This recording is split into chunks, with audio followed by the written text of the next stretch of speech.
And then let's get the... There we go, the YouTube Shorts. Hey guys, it's Warner's. Welcome to the stream. If you guys don't know, Wizards of the Coast very surprisingly released a new class today for playtest, not official. But if you guys are pretty aware of how the playtests have been going recently, for the past, like, basically since the new rules came out, usually by the time it gets released on Unearthed Arcana, it's pretty much guaranteed that it's gonna be in a book. So I think we basically have a new confirmed class for the most part. Now, what we're gonna go over today though is the actual abilities of it, and those will definitely be changed, especially since it's a whole new class. I feel like they're gonna go through at least a couple playtests for this. So yeah, we're gonna go over the document today. I'm actually surprised. I haven't seen any other like big YouTubers go over it yet, and usually they're on that shit, especially since it's their full-time job. Let me activate my chats. Okay, so I got one of them. What about the YouTube Shorts one? Is my YouTube Shorts live going? I gotta check that real quick.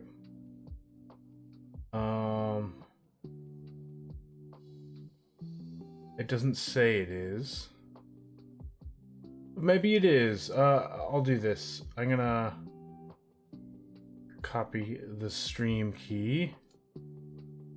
Make sure. Oh, you know what? I clicked record instead of live. There we go. So the short stream should be going now. Come on. And I think I got my chat app like fixed. So that's cool. Okay. This one, shorts. Activate selected. Okay. I should actually have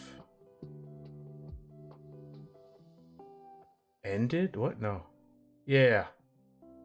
Already added. Let's do it. Shorts. Activate selected. Okay, cool. I have all the chats going now. I got Twitch, and I got the two YouTube chats. One for vertical live and one for regular live. But yeah. I have not gone over the full document yet by myself, but I did... Hold on a moment. I did skim through it when I was at work, so I have a little bit of knowledge of the document, but nothing like crazy. I didn't like go through the whole thing yet, so I'm gonna be learning through this as much as you guys are, so that'll be fun. Let's go ahead and switch screens though. And I want to make sure I get the vertical live to have it on screen. Okay, yeah, my vertical live is going. Here is the document though. Okay, I gotta move that over here. Okay. We're doing this. Playing this by ear for sure. Okay, there we go. I think at least for the vertical live, I am going to basically crop it real quick. Just so they can see the document real well.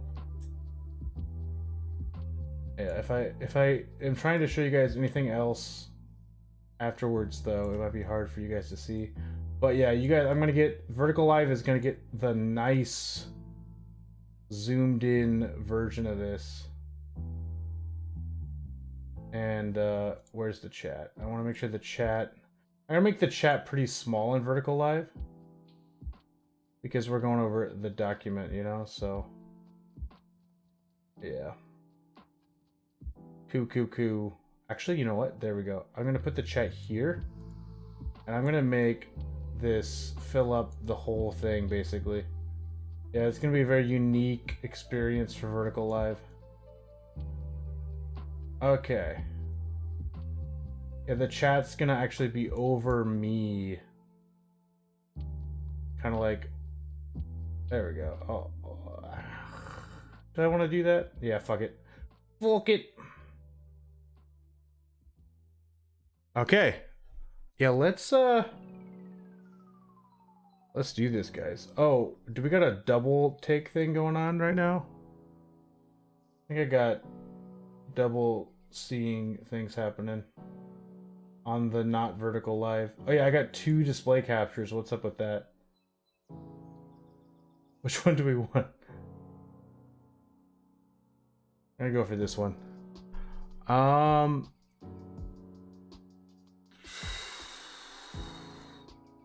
Yeah, it's because last time I was doing this, I was comparing 2 documents. So this time I'm gonna make it fill up the screen a bit more for you guys as well. I just want to make sure we get everything set up and looking good for the best possible experience. You know what I mean, guys?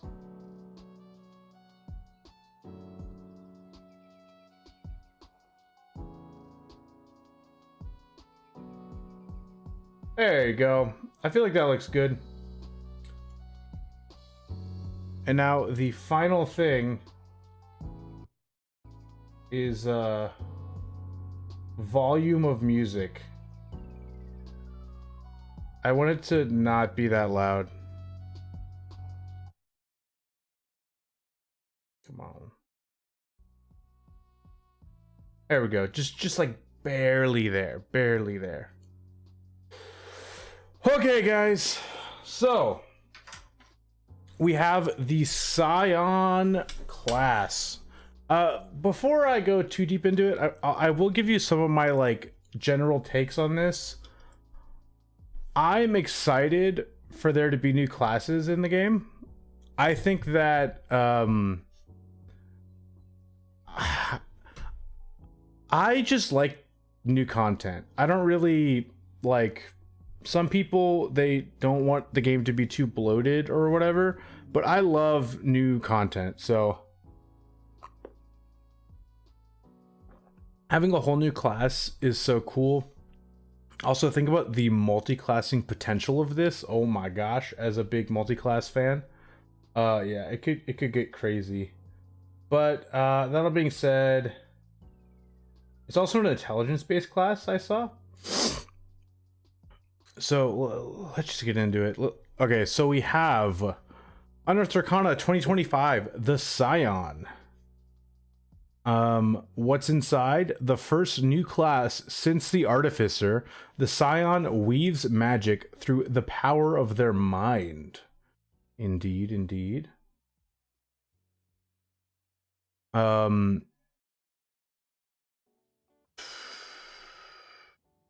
4 subclasses provide unique identities for a Psion character: the Metamorph, the Psi Warper, the Psykinetic, and the Telepath. Based on my skimming earlier today, the Metamorph, I think, is one of the most interesting thematically. And we have spells. A collection of spells, both familiar and new, enhance the options available to the Psion. They have wild talents. Also included are a collection of feats that provide characters with a way to tap into their psionic powers. Backgrounds representing their connection to wild talents will be included with these feats in a future book if they become official. But in the meantime, a character who takes the noble or sage background can choose a wild talent feat in place of that background's origin feat, and any character can choose one of these feats when their class normally allows a feat choice. So we're going to get new feat options, and these are all origin feats, it seems. So that's super exciting. I love origin feats. And it seems like we're gonna get a lot. I've heard there's some controversy. Again, I was skimming through Reddit today. A lot of people are upset that the Psion is a spellcaster because the whole point of psionics is supposed to be that it's like different from magic, and I totally understand that. But I feel like with the rules that we already have in the game, where there's basically martials or magic users, they would have to make a whole bunch of new stuff in the game, and this is probably just easier for them. So I get it. Yeah, this is playtest material. Yeah, power level, it might be more or less powerful, blah blah blah. Yeah, we all know this stuff. Okay, so Psion, a master of psionic power. Oh, Satan! Get behind me, Satan. How you doing, Steve Alone? Welcome. Psions weave magic in extraordinary powers through the power of their minds. They develop their minds as fonts of power that manifest spells and grow stronger over the course of their adventuring careers. You can find everything you need to play one of these psionic powerhouses in the next few sections. Cool. Why is that, Steven? What is a Psion? Psions are spellcasters who can... What is demonic?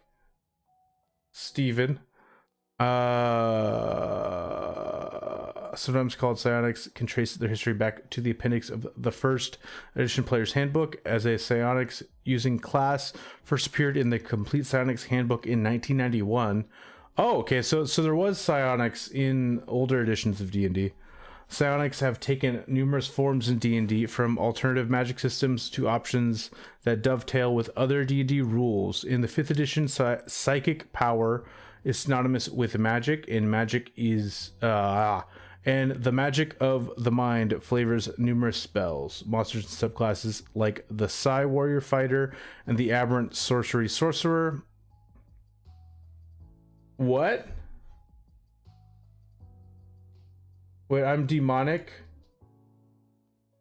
because I like gays? Okay. Sorry, ma'am. In the 5th edition, psychic power. Yeah, I already read that. Yeah, so we already have the Psi Warrior. We already have the Aberrant Mind Sorcerer. We also have the Psi Knife. They didn't mention the Psi Knife Rogue. What's up with that? The Psion is a spellcaster who interfaces with magic and spellcasting similarly to the other classes in the game. This UA provides the Psion with unique twists to spellcasting using psionic energy dice and psionic spellcasting feature, carving out a space to make the Psion stand out from its spellcasting peers. Cool. I don't understand what you're talking about, dude. But, have fun. I don't want to block you because honestly, you're kind of making the stream entertaining. So for now, I'll let you stay, but I feel like I'm an odd target for this.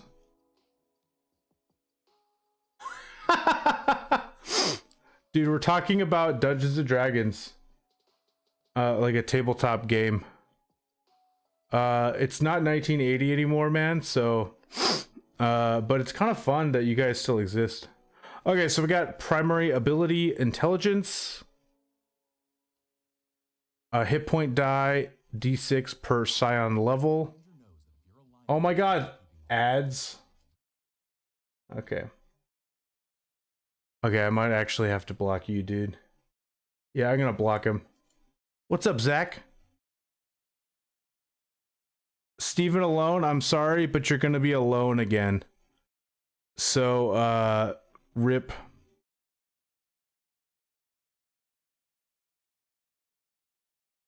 He loves my soul, apparently.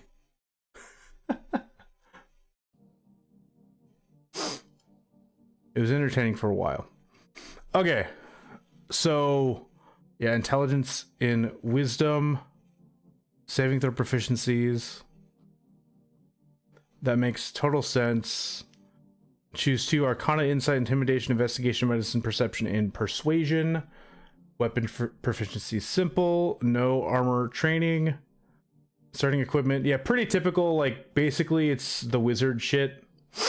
So that makes sense. Okay. One thing I'll go over here, guys, is they have psionic energy dice, just like the Psi Warrior and the Psi Knife. Psi Knife has those, right? I forget. And they go up similarly to like the Monk. What's it called now? It's not Key anymore. It's martial arts die, I think. And it also goes up similar to like the Bardic Inspiration die. And then you get 4, and then the number of dice goes up too.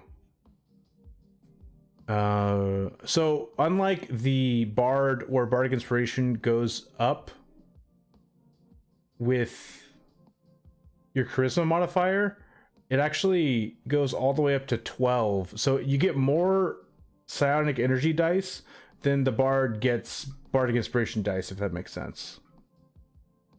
And before we go over this, all the abilities, I kind of want to just go over the spell list, because I feel like I skimmed through it a little bit before I streamed, and I really like the spell list, and I feel like the spell list is can really set it apart from other spellcasters, because it doesn't really have that many damaging spells, and I feel like that makes sense. And basically, it seems like all the damaging spells, for the most part, are spells that do psychic damage. And there isn't that many spells that do psychic damage, so it makes it really unique. But if you look here, we got Animal Friendship, Charm Person, Command, Comprehend Languages, Detect Magic, Dissonant Whispers. We got all these spells. The only one that does damage out of the first level spells is Dissonant Whispers.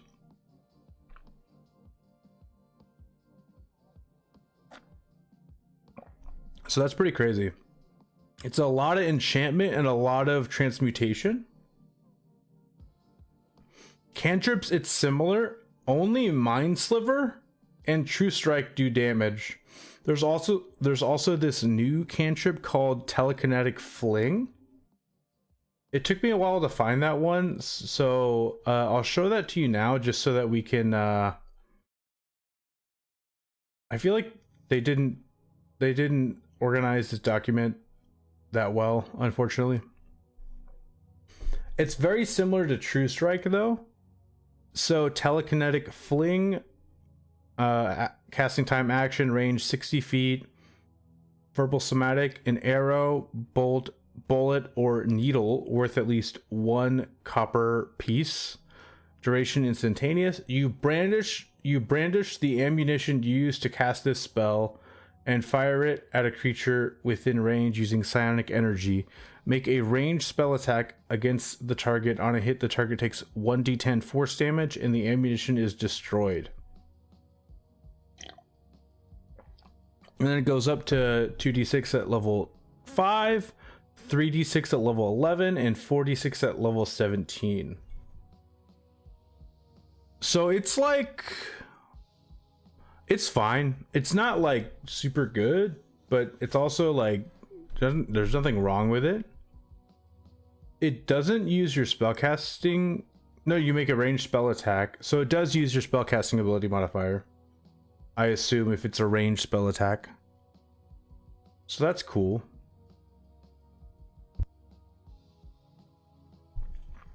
But yeah, so that means that for cantrips, the only options they have is that and Mind Sliver. So actually, you know what I just realized? That Mind Sliver and True Strike. So they have force damage with Telekinetic Fling. The best part about that, I think, is that it's force damage. They have True Strike, which is Radiant, and then they have Mind Sliver, which is Psychic. So those are all pretty good damage types. Second level spells, very similar. It's a bunch of enchantment and transmutation spells. Skimming through this, there's Mind Spike, Phantasmal Force, Shatter, and they finally have Tasha's Mind Whip updated. So yeah, there's like, out of all these spells, there's like 3 damaging spells, and they all do psychic damage. Level 3 spells.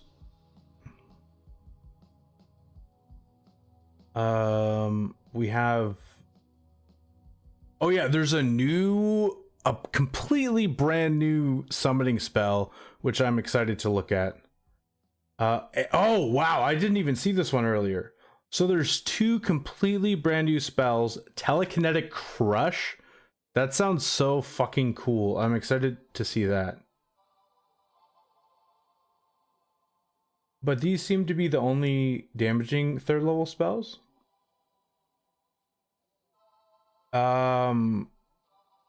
Again, let me see. Phantasmal Killer and Psychic Lance, which is, you know, we've seen Psychic Lance, but there it is again. And then Summon Aberration, which is nice. Okay, 5th level spells. Oh wow, Synaptic Static. Oh, JP, how you doing? Welcome. We're looking at the Psion. Right now I'm just going through the spells. I have not gone through any of the class abilities. I just wanted to look at all the spells first. Yeah, these are all really good spells, but there's only like Synaptic Static here at 5th level for damage. Oh wow, we got Blade Barrier. This is normally a cleric exclusive, so that's cool, getting another class with it. Maybe wizards have it too, I don't really remember. And Disintegrate. Yeah, wow. And we're starting to get to the spell levels where there's just not a lot of spells anyway. They do not have, they have Powered Fortify, which is nice. They do not have any damaging spells for 7th level. We got Mind Blank, Power Word Stun, and then Powered Kill, Psychic Scream. Oh wow, they get Shape Change. Okay, so yeah, I'm not gonna literally read out every single spell, but I'll definitely revisit this, especially when we get to see the completely brand new spells. Wait, since I'm going over, you know what, fuck it, we're already going over spells anyway. I'm gonna read the new spells, and then we'll go back to the abilities. I just feel like it's good to do that. Okay, so we have, I want to read the where is it? Telekinetic Crush. Guys, this is also very exciting. Sorcerers and Warlocks also get this new spell. And the Summon Astral Entity, the Sorcerer, Warlocks, and Wizards also get it. So, Telekinetic Crush. You create a field of crushing telekinetic force in a 30-foot cube within range. What's up, Andrew? I do not play 40k, but how do I say? I've never played 40k, mostly because I'm not wealthy enough to get all those minis. But I'm familiar a little bit with the lore. I've watched some lore videos because it just seemed interesting. Okay, and then we got, okay, Telekinetic Crush, action 120 feet. Verbal, instantaneous duration. You create a field of crushing telekinetic force in a 30-foot cube within range. Oh my gosh, this would have been so good to have on my Gravity Warden Ranger.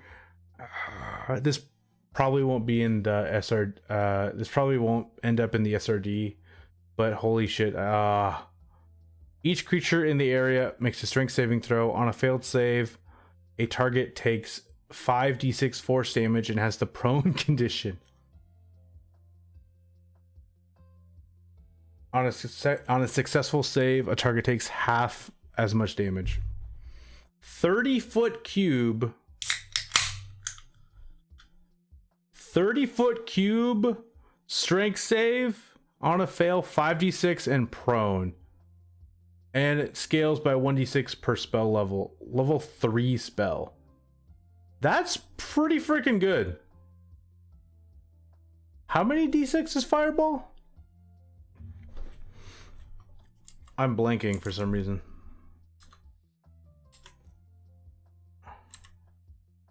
How's your guys' day been, though, by the way?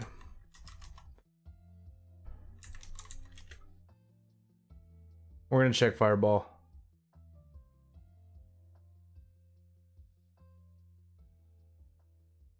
D-draws? I do not know D-draws. I'm probably pronouncing that wrong. Okay, yeah. So it's significantly... It's a little more than half the damage of Fireball, which makes sense. But then it also has the chance of causing the targets to become prone. So that's pretty sweet. I'm assuming the day draws, or whatever you called them, I'm assuming they have an ability that's like psionic potentially. Okay, so we have Summon Astral Entity. Oh, you're just chilling now? Worked out this morning? Nice. Dude, that's what's up. So, yeah, sorcerers, warlocks, and wizards get this. Oh, amazing. It has a material component, but it doesn't consume it. Concentration up to an hour. You call forth a spirit of a psionic entity. It manifests in an unoccupied space that you can see within range and uses the psionic spirit stat block. When you cast a spell, choose crystal entity, ectoplasmic entity, or ghostly entity. The creature resembles an astral entity of that kind, which determines certain details in its stat block. Okay. And then the rest, I assume, is just typical summon stuff. Yeah, typical stuff. And then use the spell slots level for the spells level in the stat block. And then this is a pretty low level summon spell, level 3.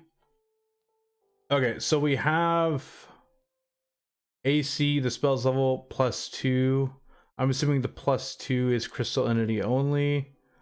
HP is 40 +10 for each spell level above 3rd. That's pretty good.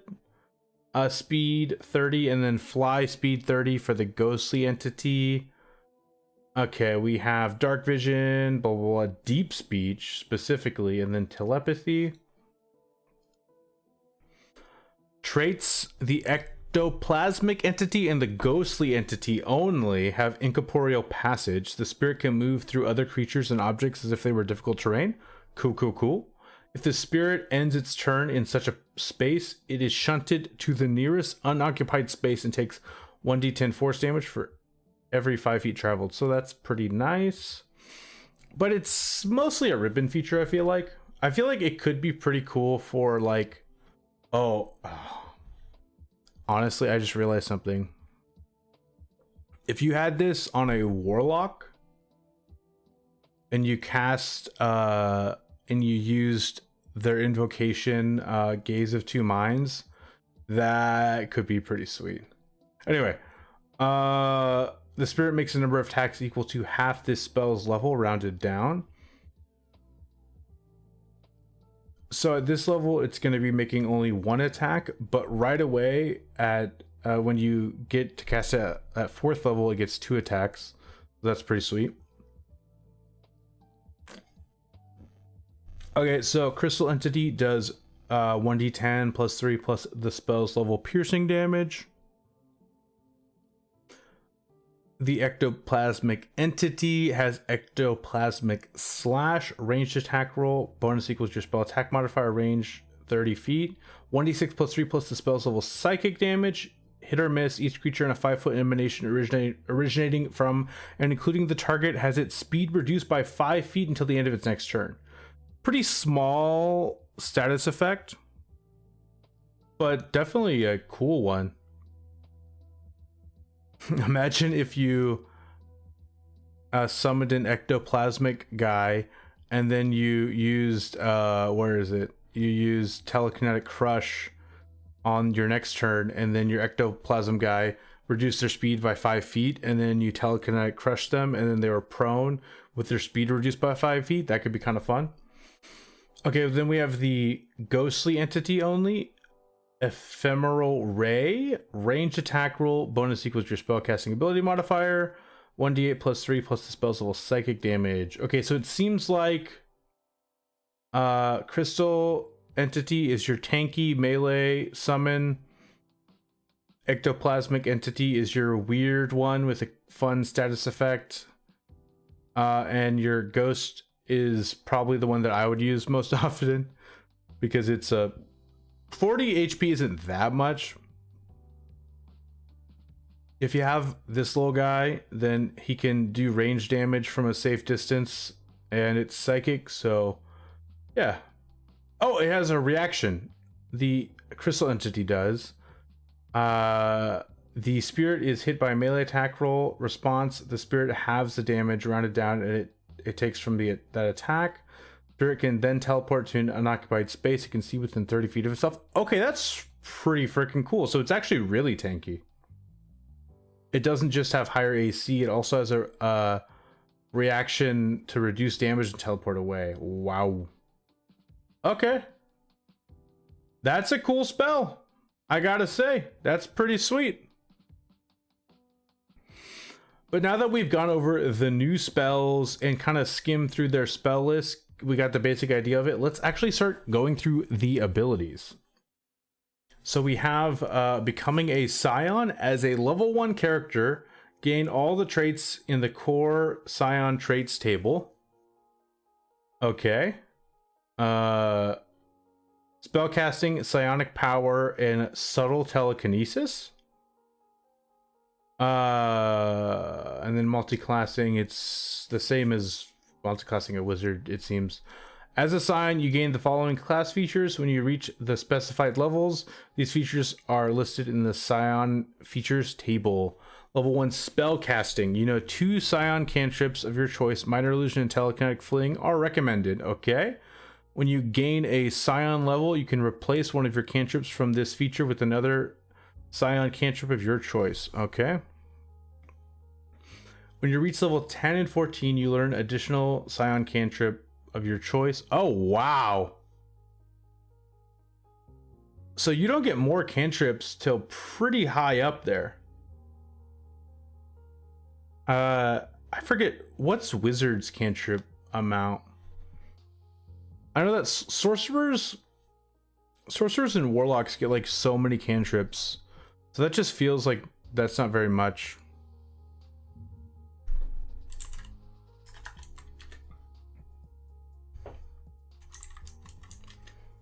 Let me check wizard real quick.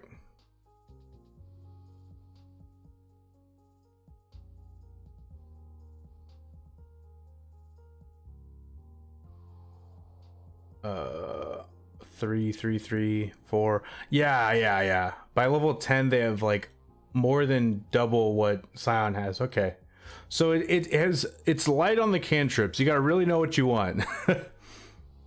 Whenever you gain a Psion level, you can replace one of your cantrips from this feature with another Psion cantrip of your choice, but you can switch them out every level. Okay.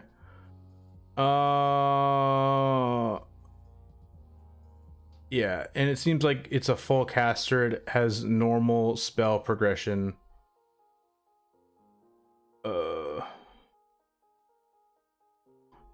Prepare spells of level 1 plus. You prepare the list of first level spells that are available for you to cast. With this feature, to start, choose 4 level 1 Psion spells. Charm Person, Command, Dissonant Whispers, and Mage Armor are recommended. Oh yeah, this does not have any proficiency in armor. So yeah, you're probably going to want to use Mage Armor.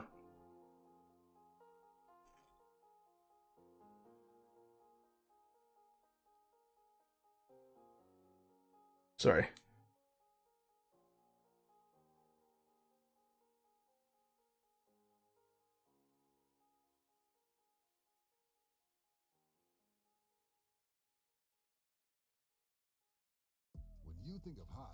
Oh my god.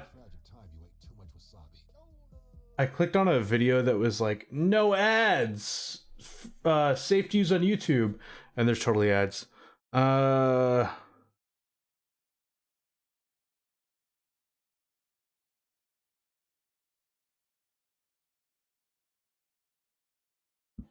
Okay.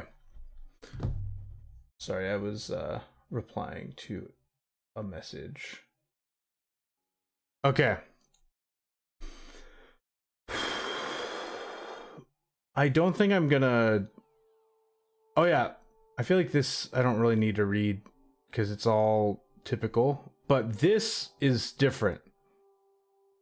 Psionic spellcasting. Okay, guys, this is a bigger deal than you would think. When you cast a Psion spell, the spell doesn't require... That spell doesn't require a verbal or material component, even if the spell includes verbal or material in its components entry, except material components that are consumed by the spell or have a cost specified in the spell. So guys, this is like insane. That's every single spell. You never have to use verbal or material components. Oh my gosh. All verbal spells that you do, you just do them. That also means that you can't be counterspelled. That's pretty crazy, right? And this is at level 1.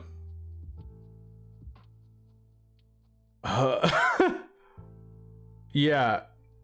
And if you remember, like, you have Charm Person, you have let me you have Crown of Madness, you have Hold Person, you have Suggestion, you have Zone of, like, you have so many spells, oh my gosh, that you could cast secretly, and you don't need to use Subtle Spell because it's already subtle. Again, somatic components are a thing, but not all spells have those. Okay. Level 1 Psionic Power. You harbor a wellspring of psionic energy within yourself. This energy is represented by your psionic energy dice. Your Psion level determines the die size and the number of psionic energy dice you have, as shown in the energy die and number of dice columns of the Psion features table. So we went over that. The psionic energy dice are used to enhance or fuel certain Psion features. You start with two such features. Wait. What? Your psionic energy dice are used to enhance or fuel certain Psion features. You start with 2 such features: telekinetic propel and telekinetic connection, each of which is detailed below. Some of your powers expend the psionic energy dice as specified in a power's description, and you can't use a power if it requires you to use a die when all your wait. This class has so many things you can do. What? So unlike Sorcerer, where it enhances like spells, or Monk, where it enhances mostly attacks, you just get a bunch of abilities that aren't spells that you can just do with a completely separate resource. What? You regain 1 expended psionic energy die when you finish a short rest, and you regain all of them when you finish a long rest. Some features that use psionic energy dice require your target to make a saving throw. The save DC equals the spell save DC from this class's spellcasting feature. Oh my gosh. Okay, guys, this is wow. This is getting interesting. So we have telekinetic propel. As a bonus action, choose one larger, smaller creature other than you that you can see within 30 feet of yourself. And then roll one psionic energy dice. The target must succeed on a strength saving throw or be pushed or pulled, your choice, up to a number of feet straight away from yourself, equal to 5 times the number rolled. What? The die is expended only if the target fails the saving throw. Okay, guys, think about this. It starts as a D6, but it gets up to a D12. So we're talking, if you roll a 6 on the dice, they can push 30 feet. Okay. But that's a bonus action. So if you roll, yeah, if you are a high level and you roll a 12 on your dice on the 1d12, you're pushing them 60 feet as a bonus action. And then if it fails, you keep the dice. I guess it's not that crazy, but if you combined it with other abilities in the game, it could get pretty crazy. That's pretty sweet. And then you could roll a 1 and they get pushed 5 feet. It's kind of fun that you don't know how much they'll be pushed. Okay, then we got telepathic connection. You have telepathy with a range of 5 feet. As a bonus action, you can expend one psionic energy die and roll it. For a number of minutes equal to your psion level, the range of your telepathy increases by a number of feet equal to 10 times the number rolled. Okay. That's kind of weird. I feel like they wanted to give you telepathy, and they're like, we need to make it work with this dice somehow. You know what I mean? Like, it seems kind of, because you could just get the telepathic feat and just have telepathy, and and then if you have that feat, then this feature is useless. But you know, whatever. I guess you don't have to take a feat and you can get a worse version of telepathy. Okay, level 1. Okay, guys, this is not a psionic energy dice feature. This is just another level 1 feature. We have subtle telekinesis. You know the mage hand cantrip, and you can cast it without somatic components, and you can make the spectral hand invisible. So guys, mage hand is just no verbal, somatic, or material components, and it just exists. You just have mage hand is basically a part of of you in a way. That's cool. It makes sense. That's all level 1. So now we're at level 2. We have psionic discipline. You learn further psionic techniques that are fueled by your psionic energy dice. You gain 2 disciplines of your choice, such as expanded awareness and ID intuition. Disciplines are described in the psionic discipline options section later in the class's description. You can use only 1 discipline each turn and only once per turn unless otherwise noted in one of those options. Okay. Whenever you gain a psion level, you can replace one of your psionic discipline options with one you don't know. You gain 2 more options at psion level 10. This is basically Battle Master maneuvers, but for a full caster. That's kind of crazy. Okay.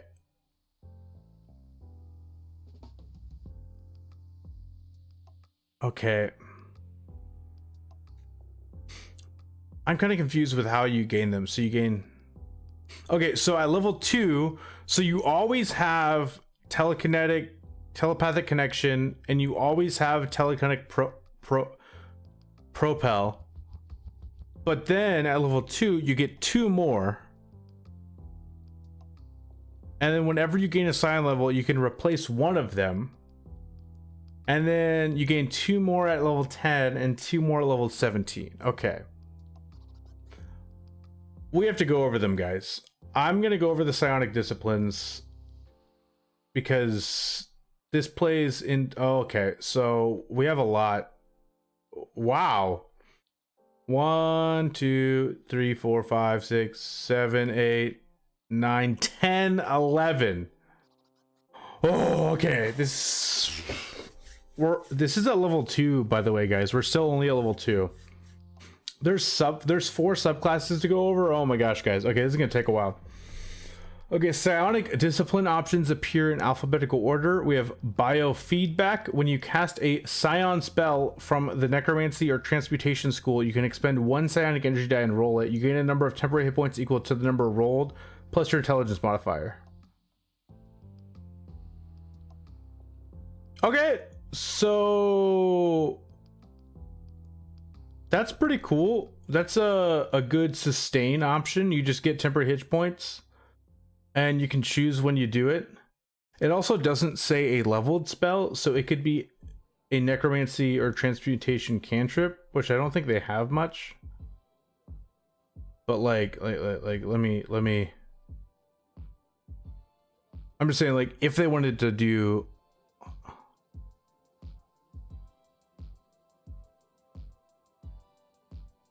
okay, so like the subclasses will probably implement some stuff, but like you could like just cast prestidigitation before a fight, and then you can get you can get some temporary HP. Okay, destructive thoughts. When you cast a did the music get louder? One moment. No, it's fine. When you cast a psion spell from the conjuration or evocation school and a creature you can see succeeds on a saving throw against the spell, you can expend 1 psionic energy die and roll it. Okay. The creature takes psychic damage equal to the number rolled plus your intelligence modifier.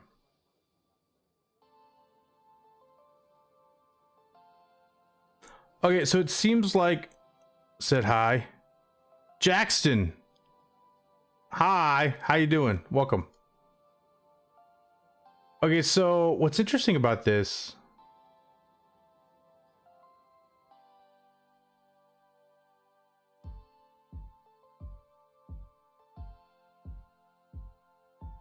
Okay.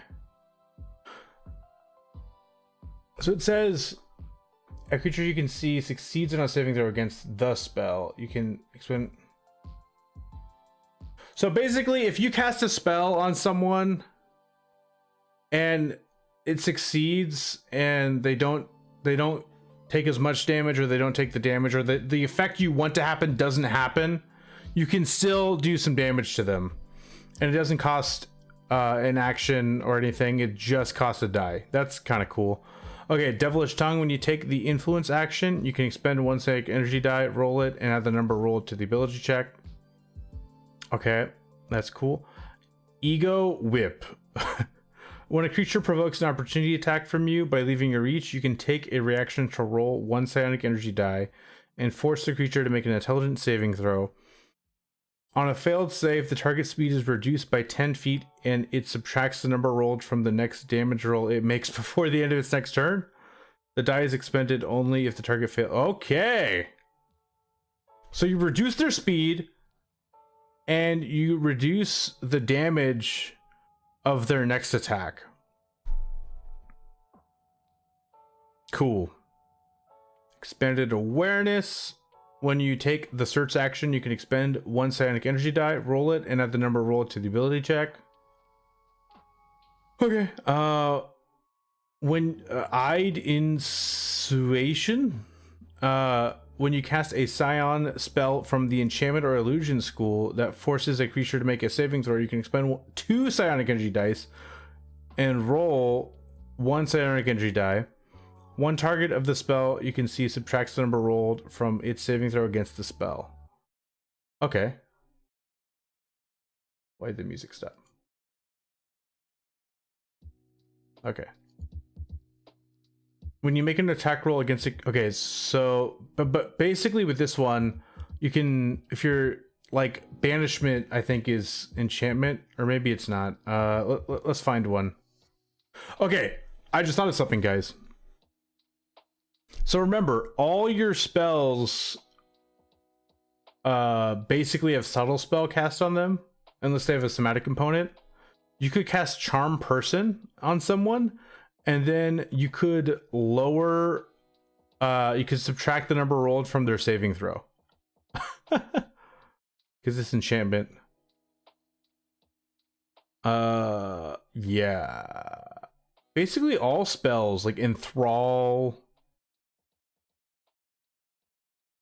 Oh, then but then Phantasmal Force is an illusion spell.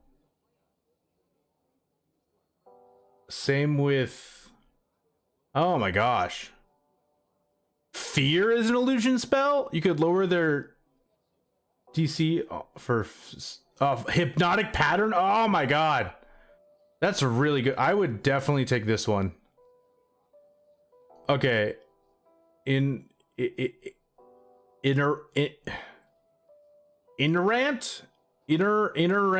aim. When you make an attack roll against a creature and miss, you can roll one psionic energy die and add the number rolled to the attack roll, potentially turning the miss into a hit. Okay. And then psionic backlash. Immediately after a creature you can see hits you with an attack roll, you can take a reaction to expend one psionic energy die, roll two psionic energy dice, and subtract the number rolled on each die from the total. Wow. Okay. So you only expend one dice, but you roll two. In addition, you can force the attacker to make a wisdom saving throw. On a failed save, the target takes like a... What?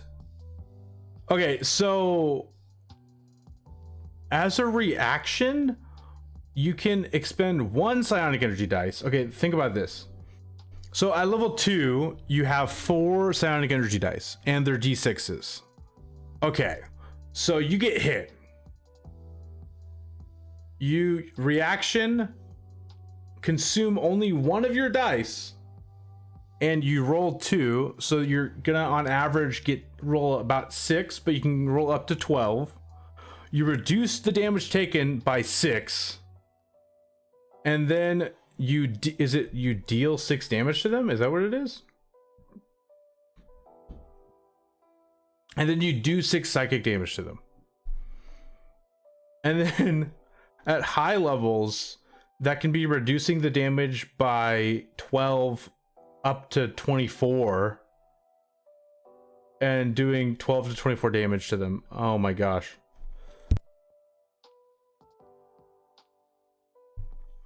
That's a really good one. Okay, we have Psionic Guards. At the start of your turn, you can expend one Psionic Energy die until the start of your next turn.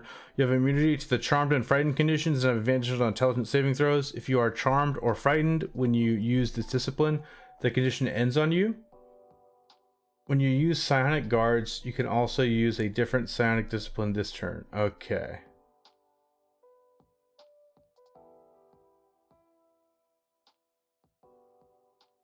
That's pretty cool. So, okay. Basically, Charmed and Frightened isn't a problem for you. We have Swift Precognition. When you cast a Psion spell from the Abjuration or Divination School with the casting time of an action, you can spend a number of Psionic energy dice to change the casting time to a bonus at. Oh my gosh. We have Quicken Spell. Casting to a bonus action for this casting. The number of dice equals 1 plus the spell's level.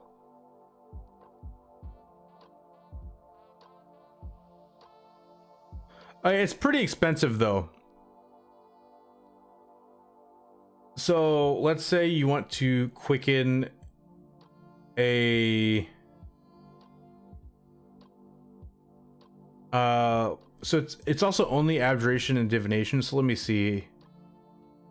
I want to find one that you would actually use it on.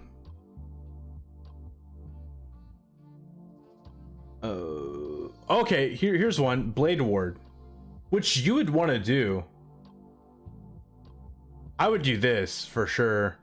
So let's say you want to bonus action cast Blade Ward. It would cost 1 dice because it's a cantrip. But yeah, you get a bonus action cast Blade Ward on yourself. That's kind of nice.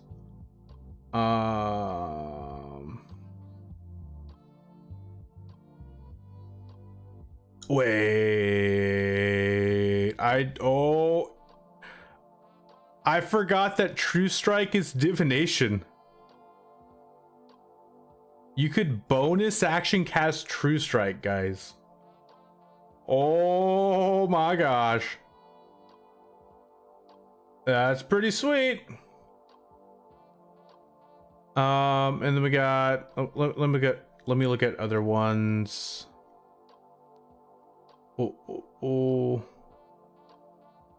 See invisibility. Mind Spike is divination.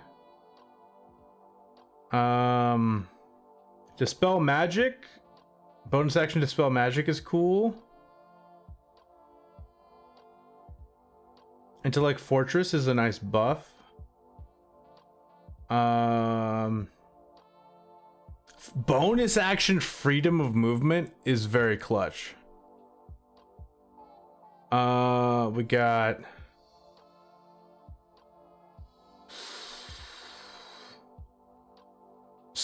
no, that wouldn't work.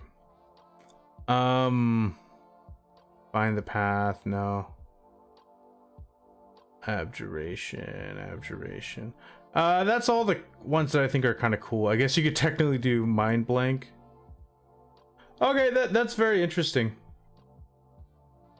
And then Tactical Mind, when you take the study action, you can spend 1 psionic energy die, roll it, now the number rolled to the ability check. Okay.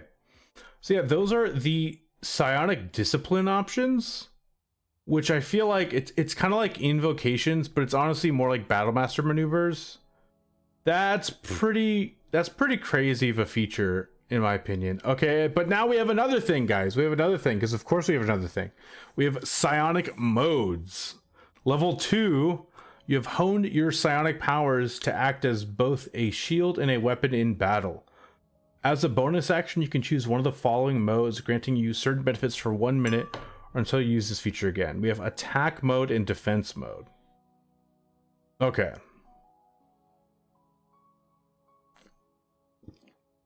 This doesn't seem to have a resource. Oh, no. Twice a day. Long rest.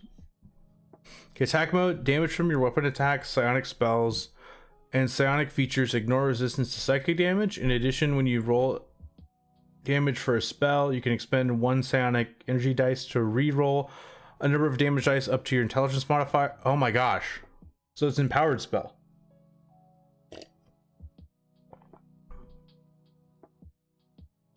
It's just empowered spell. Okay. Defense mode, you have resistance to psychic damage. In addition, when you fail an intelligence, wisdom, or charisma saving throw, you can take a reaction to expend 1 psionic energy dice. Roll the psionic energy die and add the number rolled to the saving. Indomitable! Ah! Grimbomb, how you doing, man? Oh my gosh. Dude, 49 months? Holy shit. That's crazy. I'm talking about nerdy D&D stuff. I need to refresh my OBS. Or my, mix it up. I'm going over this new document for, D&D. How do I refresh this? It's been a while since I've done that. One moment.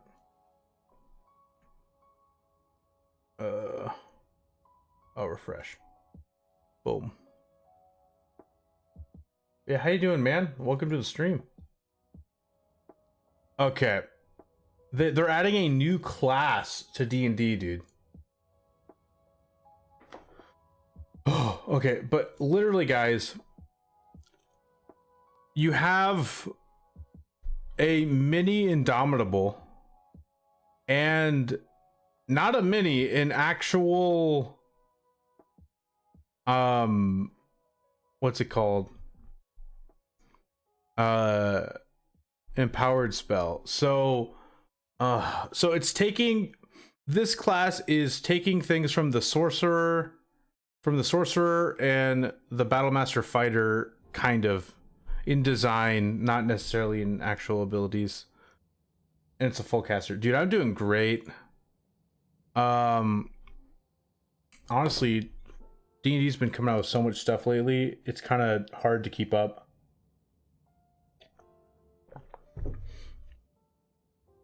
Also, I don't know how long I'm going to go for, guys, but since I'm only at level 2 abilities, it'll probably be a while. So, if we get through all of this, I'll go over my playtest subclass that I'm working on. I created a new paladin subclass called the Oath of Radiance, and I'm excited to release that eventually.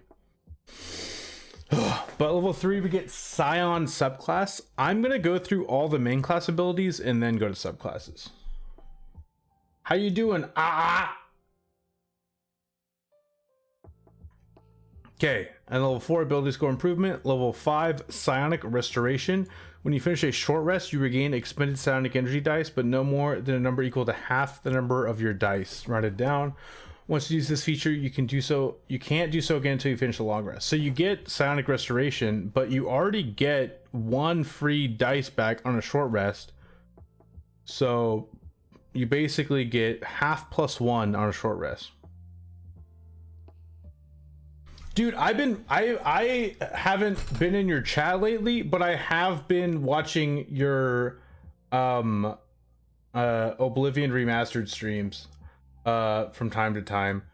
I also have it, and I haven't done a stream yet. It's so fun, dude. I love the new remaster of Oblivion. Oh my gosh. Okay. So yeah, psionic restoration is pretty simple. Level 7, when you roll initiative, you can expend one of your hit point. Wait, what? Hit point dice? Not psionic energy dice, hit point dice. Okay. Hit point dice and regain 1 expended use of your psionic modes. Okay. In addition, after you roll 1 or more psionic energy dice, you can expend one of your hit. What? Yeah, dude, it was very sudden and out of nowhere, kind of like this thing. This is a, maybe I did, you don't know, I don't know, you're right. This Psion class that they playtest that they released came out of nowhere. This ability is so weird though. I don't like this one, not because it's not strong or weak, because it's confusing. Okay, so remember, hit point dice are the dice you get to heal on short rests. You expend 1 of it to get your psionic modes back. In addition, after you roll 1 or more psionic energy dice, you can expend 1 of your hit point dice and treat any roll of 1, 2, or 3 on those psionic energy dice as full. Wait.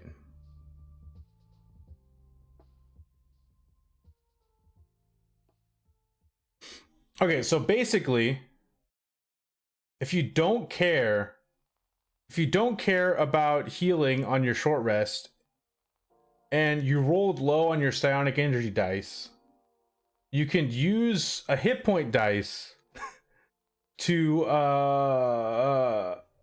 make it a 4 automatically. And I think this is all the projects they started working on post-COVID. Oh yeah, that's how far back you are? Dude. Oh yeah, it's getting the attention it deserves. Yeah. Yeah, I like it a lot too, honestly. There's things I dislike about the new stuff, but a lot of things I like. This is also crazy, guys. Think about this. So you get a level 7 feature, and then you don't get a feature till level 20. You get every class gets the epic boon. You don't get another main class feature until level 20. That means that the subclasses are going to be packed with features. Okay, what is level 20? Enkindled Life Force. Once per turn, when you expend 1 psionic energy dice and roll it for a psion feature or psionic discipline, You can expend 2 of your hit point dice to roll 2 additional psionic energy dice and add the numbers rolled to... Wait, okay. Once per turn, when you expend 1 psionic energy... So you roll a psionic energy dice, and you roll it for a psion feature or psionic discipline. You expend 2 of your hit point dice to roll 2 additional psionic energy dice and add the numbers rolled to... What? Okay. Wow. I understand the idea of using hit point dice though, because it's supposed to be, because normally hit point dice are used to gain health back on a short rest.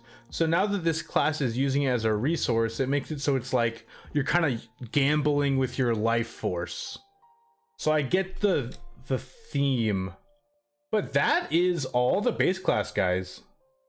We actually got through the whole base class pretty quickly because I didn't expect it to be like level 7 and then level 20. But now we have the fun part, the subclasses. Okay, guys. Oh my gosh. And then after the subclasses, there's a bunch of feats that are available. So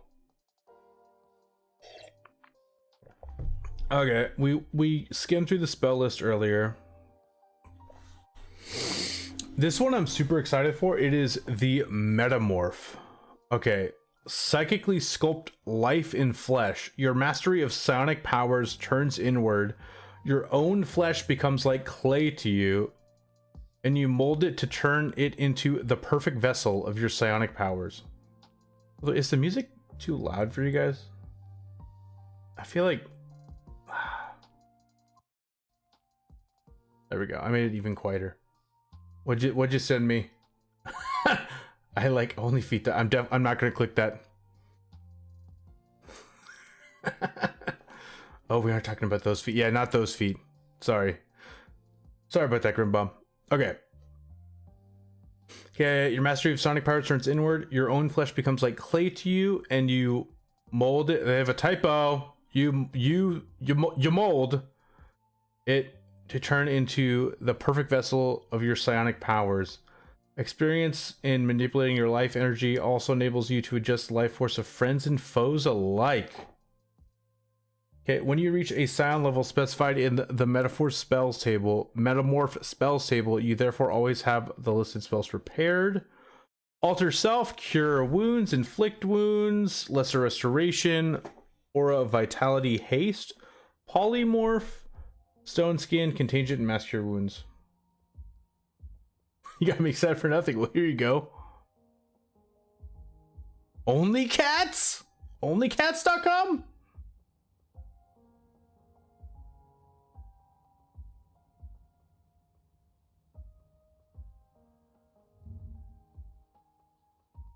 Oh, that's safe for stream. Look at onlycats.com, guys. Meow. That's a good website. Thank you. Yeah, I had to click that one off stream. Okay, this is super crazy, guys. So first of all, you got some healing abilities. That's cool. But here is the main ability for this subclass. Meow. Organic weapons. You can shape your limbs into weapons whenever you take the attack action or make an opportunity attack. So that's cool. You can do it every time you attack. You can reform your free hand into one of the following organic weapons: Bone Blade, Flesh Maul, or Viscera Launcher? What's Viscera? What's that word mean?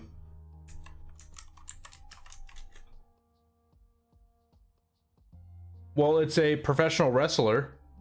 Viscera is a plural noun that refers to the soft internal organs of an organism, particularly those in the chest. Ugh. Oh, look, it's Viscera, guys. Oh my gosh.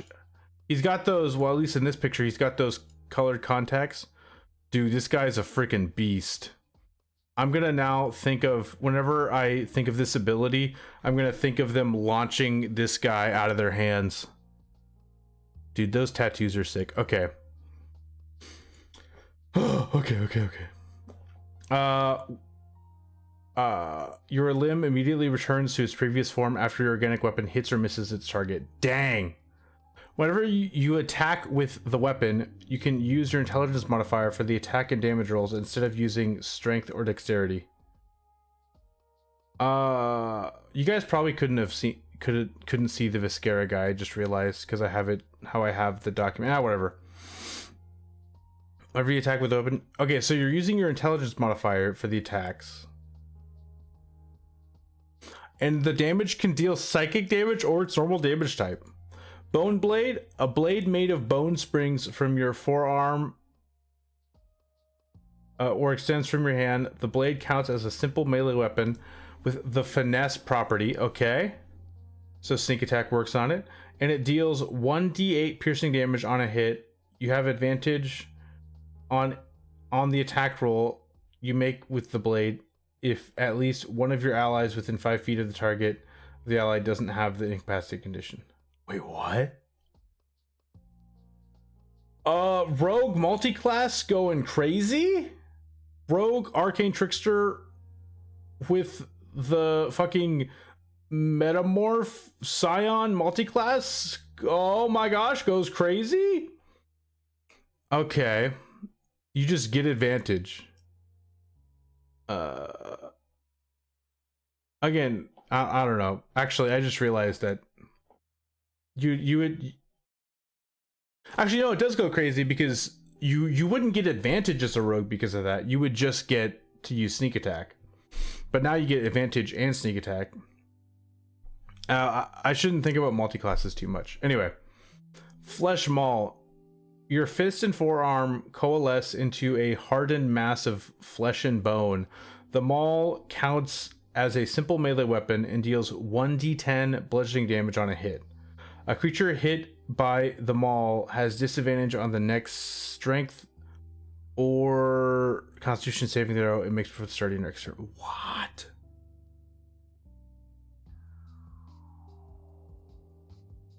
Guys, this is crazy. Remember how I said there was like a bunch of spells? Oh my god. Strength or constitution saving throw. Oh, I just realized the telekinetic propel ability that you get at level 1. Oh, you could, was that a saving throw? Yeah, it was a strength saving throw, I'm pretty sure. You could flesh maul him. You could flesh maul them, and then they have disadvantage on their strength saves and push them. Ooh. Okay, Viscera launcher. Your hand and forearm transform into a crossbow made of muscle and sinew that fires bolts of bile. Ugh.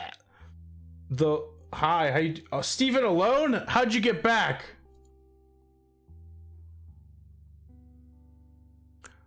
It's because he's trying to save me. Save me from sin. Okay, bye, Steven alone.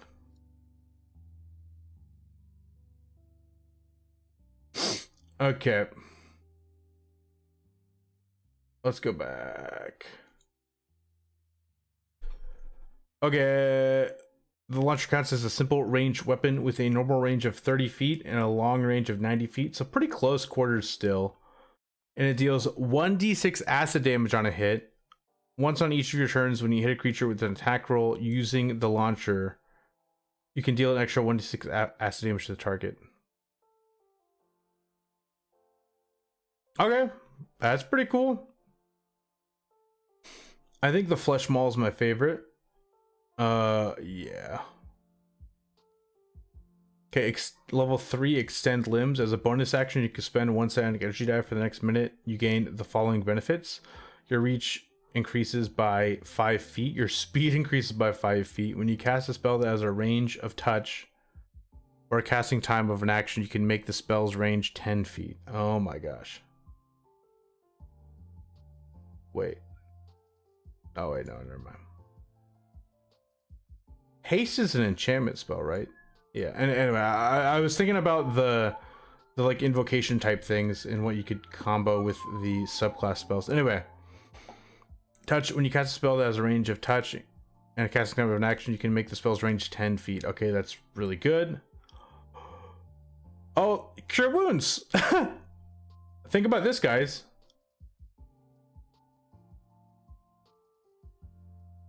If you extend limbs and you have a friend that's 15 feet away from you, you could extend your limb and touch. And boom, now they're healed 15 feet away. Okay, level 6 extra attack, pretty simple. Level 6 also quickened healing. When you cast cure wounds, you can expend 2 psionic energy dice to change the casting time to a bonus action for this casting. When you do, you can roll 1 psionic energy die and add the number rolled to the total number of hit points restored. Okay. Wow. And if you combo this with extend limbs, oh my gosh. And then they buffed cure wounds and it's scaling. So, oh my, that's really good. Okay, level 10 mutable form.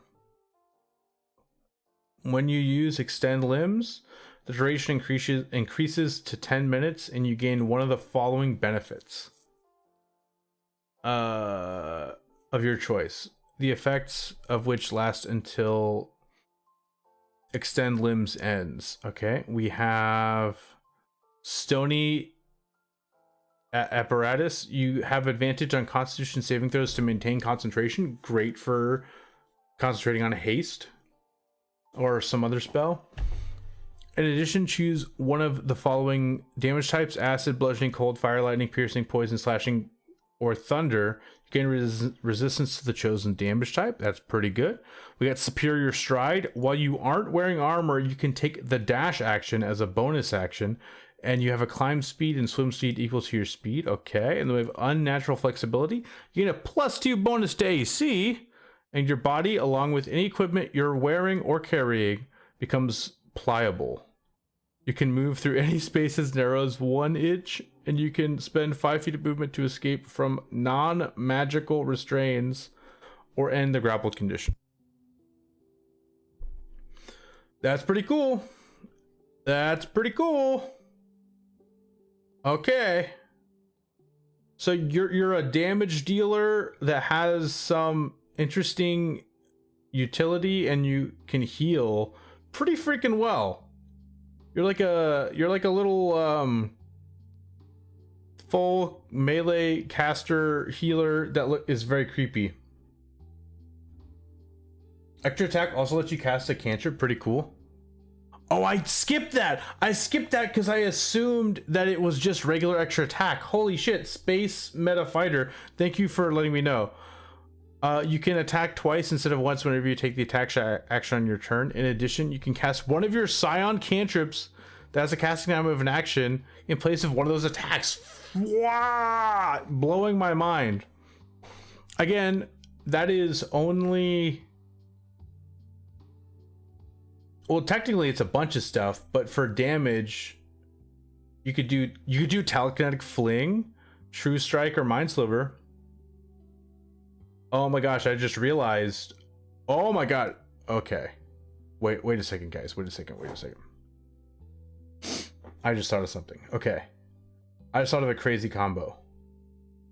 What's a spell that has a strength saving throw that's a bonus action? That you can make a bonus action with an ability.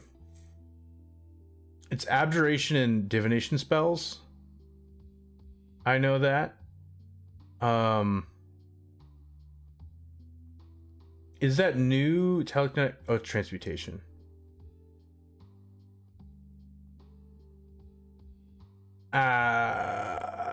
Okay, I'll just use the telekinetic propel as an example.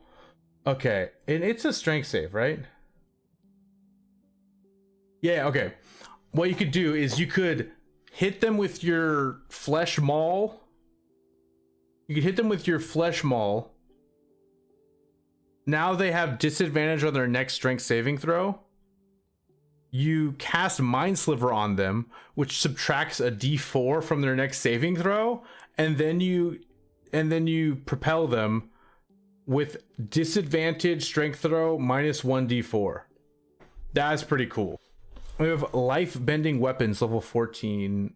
Once per turn, when you hit a creature with your organic weapon, you could expend 1 psionic energy die and roll it. Each creature of your choice in a 10-foot emanation originating from you regains hit points equal to a number rolled plus your intelligence modifier. Additionally, one creature of your choice in the area takes necrotic damage equal to the number rolled. Okay.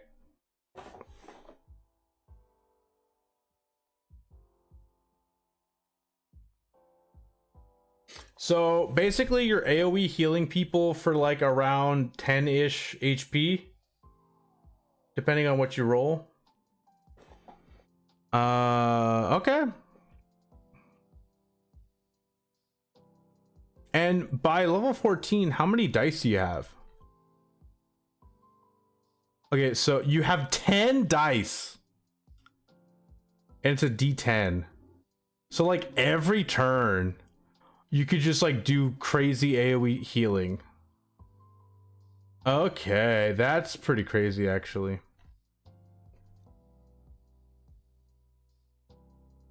The amount of dice you get is kind of insane.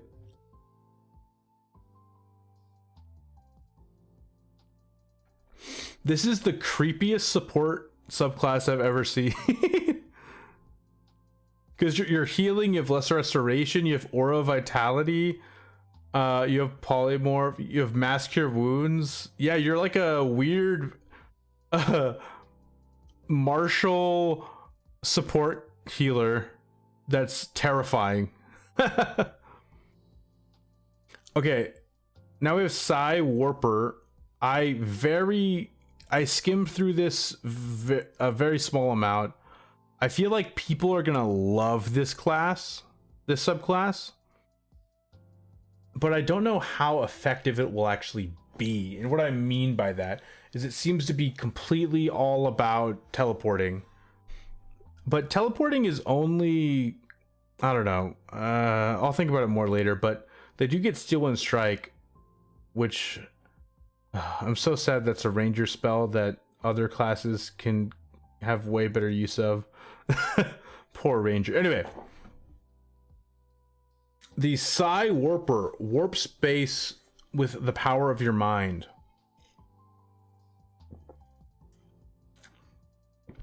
Sorry, getting thirsty talking this much. Psi Warpers, sorry. Psi Warpers tune their psionic powers to manipulating the space between objects, capable of teleporting across the battlefield and creating vacuums in space. A Psi Warper is never in one place for too long. Get Expeditious Retreat, Featherfall, Misty Step, Shatter, Blink Haste, Banishment, Dimension Door, Steel Wind Strike, and Teleportation Circle. So a lot of these spells are already on the Psion spell list, but that's fine. That's typical. Okay, level 3 teleportation. You can cast Misty Step without expending a spell slot, and you must finish a long rest before you can cast it in this way again. You can also restore your use of it by expending 1 psionic energy die. No extra. Okay, so basically you get 1 free Misty Step, and you can now just use psionic energy dice to cast Misty Step. That's fine. It's similar to the Warlock one, the Fey one, Fey Wanderer, or the Archfey Patron. Okay, Warp Propel. When a target fails its saving throw against your telekinetic propel, instead of pushing it, you can teleport the target to an unoccupied space you can see within 30 feet. That is a horizontal position. I mean, that is horizontal to you. What? Okay. That's cool. I feel like that's not like that cool though. At 3rd level, I'm not super impressed, but it's also like not bad. Okay, level 6, we got Warp Space. When you cast Shatter, you can expend 1 psionic energy die to modify the spell so that the radius of the spell's sphere becomes 20 feet. Okay. So basically you can make Shatter a bigger AoE. And if you guys don't know Shatter, I'll read it out to you. Shatter. I always have viewed this spell as a low-level warlock spell that you cast until you get a better one. So Shatter it has only a 10-foot radius sphere, constitution save, 3d6 thunder damage, and it scales by 1d8 per spell level. So it's like a half damage fireball with a con save and a small radius. But if you can make the radius bigger, that's fine. This class doesn't have fireball, so it's actually pretty good. It doesn't actually, I just realized it really doesn't have that much AoE potential at all. So Shatter is definitely a lot better for this class. Okay. In addition, creatures that fail the saving throw against the spell are pulled straight toward the center of the sphere, and ending in an unoccupied space as close to the sphere, the center of the sphere as possible. Okay, so yeah, it's kind of like a... Okay, that's pretty cool. And then another 6th level ability. Oh, I totally forgot to print out the thing for you.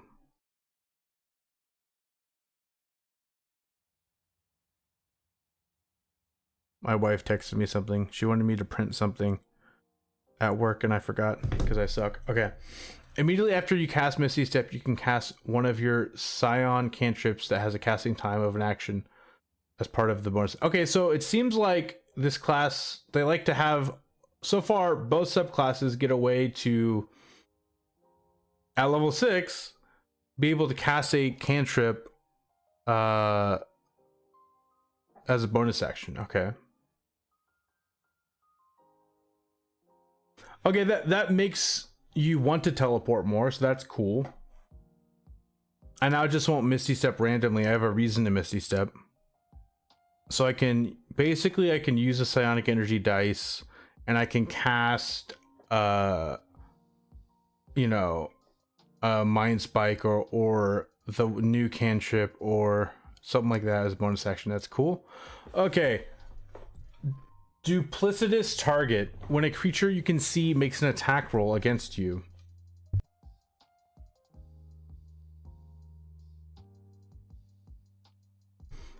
you can take a reaction to expend 1 psionic energy die and choose a willing creature you can see within 30 feet of yourself that doesn't have the incapacitated condition. And you and the willing creature teleport, swapping places with each other. The creature becomes the target of the attack roll. Okay. That's actually really cool. But it's willing. So basically, if you're about to get hit with an attack, you can switch places with like the barbarian. And then they'll take the attack instead. That's actually, I really like that actually. That's really fun. It's kind of annoying that it has to be a willing creature, because it could be kind of cool if you want to like teleport the enemy, or if you want to teleport your friend that didn't give permission. That could be fun. Okay, and then we got level 14 mass teleportation. As a magic action, you can expend 4 psionic energy dice and choose a huge or smaller creature within 30 feet of yourself. Choose huge or smaller creatures within 30 feet of yourself, up to a number of creatures equal to your intelligence modifier, a minimum of 1 creature. Each of the chosen creatures is teleported to an unoccupied space you can see within 150 feet of you. An unwilling creature that succeeds on the wisdom saving throw against your spell save DC is unaffected. Okay. So you can choose up to like 5 creatures to teleport them. You basically get the, there's a 6th level spell, Scatter, I think is what it's called. It's funny, Shatter and Scatter.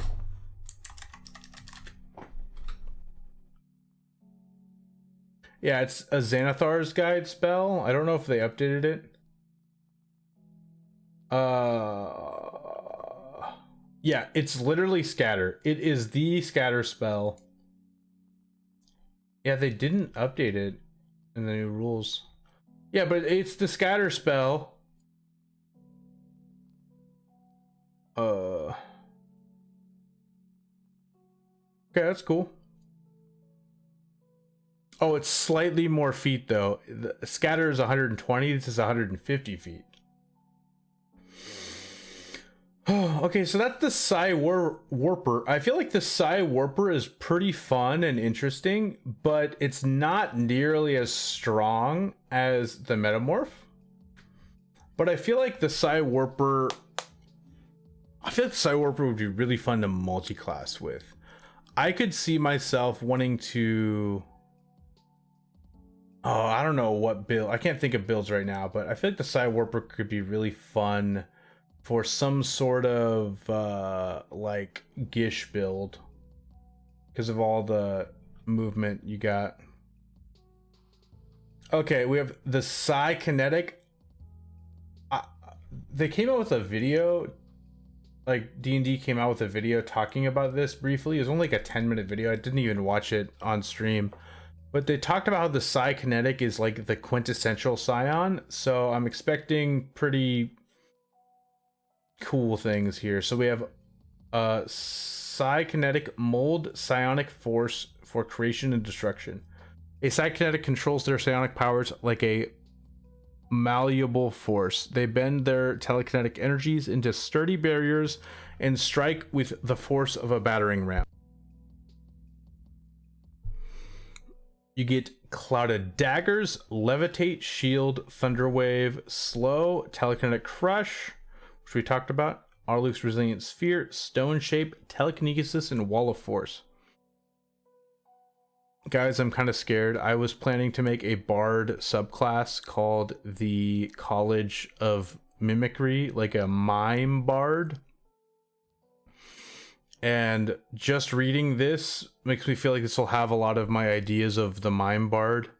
But let's see what's going on in here. Okay, so level 3 telekinetic techniques. When you use your telekinetic propel, you can impose one of the following effects on the target.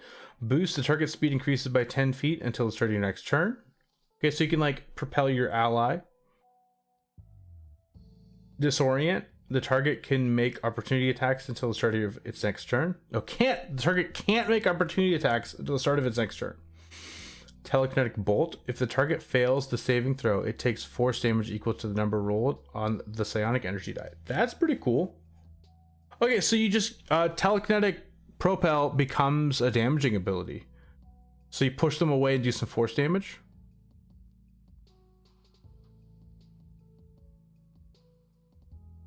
That's pretty cool.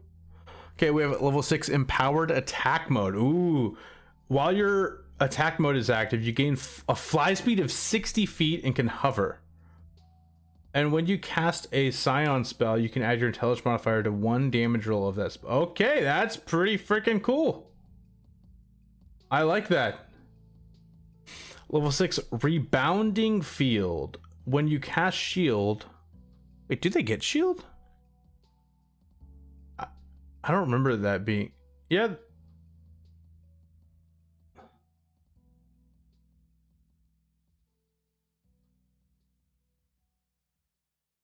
Is it in the subclass and I just missed it?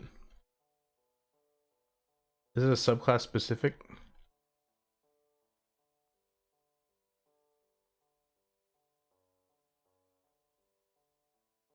Oh yeah, it's subclass specific. Yeah, I didn't think they got shield. But the subclass has shield. Okay. You can fly speed 60 feet. You can hover. Well, yeah. When you cast shield in response to being hit by an attack roll and cause the triggering attack to miss, you can expend 1 psionic energy die to launch the force back at the attacker. The attacker makes a dexterity saving throw. Roll 2 psionic energy dice. On a failed save, the attacker takes force damage equal to the amount rolled, and you gain temporary hit points. That's a lot. Temporary hit points equal to that amount. On a successful save, the attacker takes half as much damage only. Wow. That's super cool. So it's basically like deflect attacks, but caster version. I like that. Okay. When you cast Telekinetic Crush, this is Enhanced Telekinetic Crush, level 10.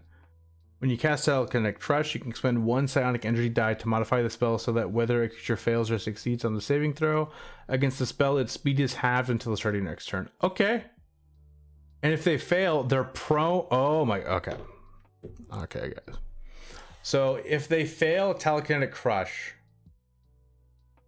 they're prone and their speed is halved. But from what I remember about how prone works, is it takes half of your movement. And I think it takes half of your current movement. Let me reread that. I guess what I'm saying is, I'm assuming if you get up from prone with half speed, I'm assuming your speed is now 1/4. Am I thinking about that correctly? Or is it just you can't move? Because from what I remember, you can only not move if your speed is 0.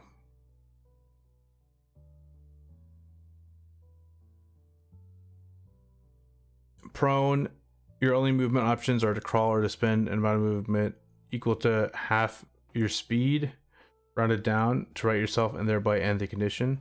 Your speed is 0, you can't. Okay, so it's equal to half your speed.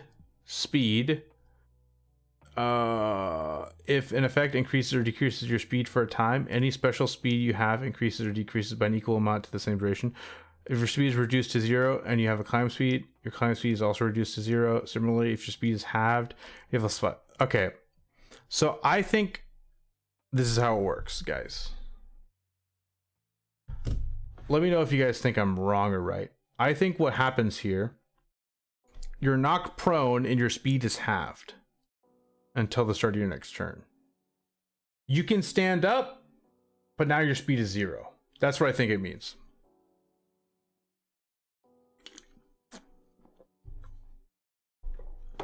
Okay.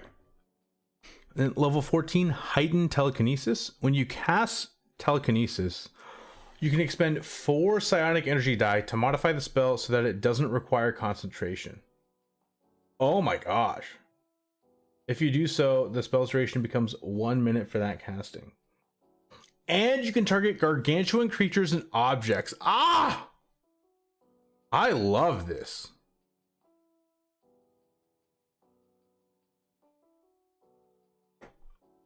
Okay, if you guys don't know, telekinesis is a super good spell. It's level 5 spell. It allows you, I'm curious though, is the weight limit still a factor? Okay, so imagine you being able to target gargantuan creatures. Oh, I think that, okay. You gain the ability to move or manipulate creatures and objects by thought. When you cast a spell as a magic action on your later turns before the spell ends, you can exert your will on one creature or object you can see within range, causing the appropriate effect below. You can affect the same target round for round. Creature, you can try to move a huge or smaller creature. The target must succeed on a strength saving throw, or you move it up to 30 feet in any direction. I remember there being a weight limit in the old rules. Okay. Yeah. The upside, the 1,000 pound limit on objects has been removed and replaced with limitation to huge objects. Okay, yeah. So weight limit doesn't matter.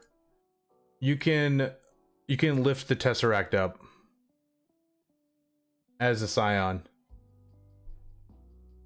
If they fail saving throw. Okay, cool. I like the Psi-kinetic. I think it's cool.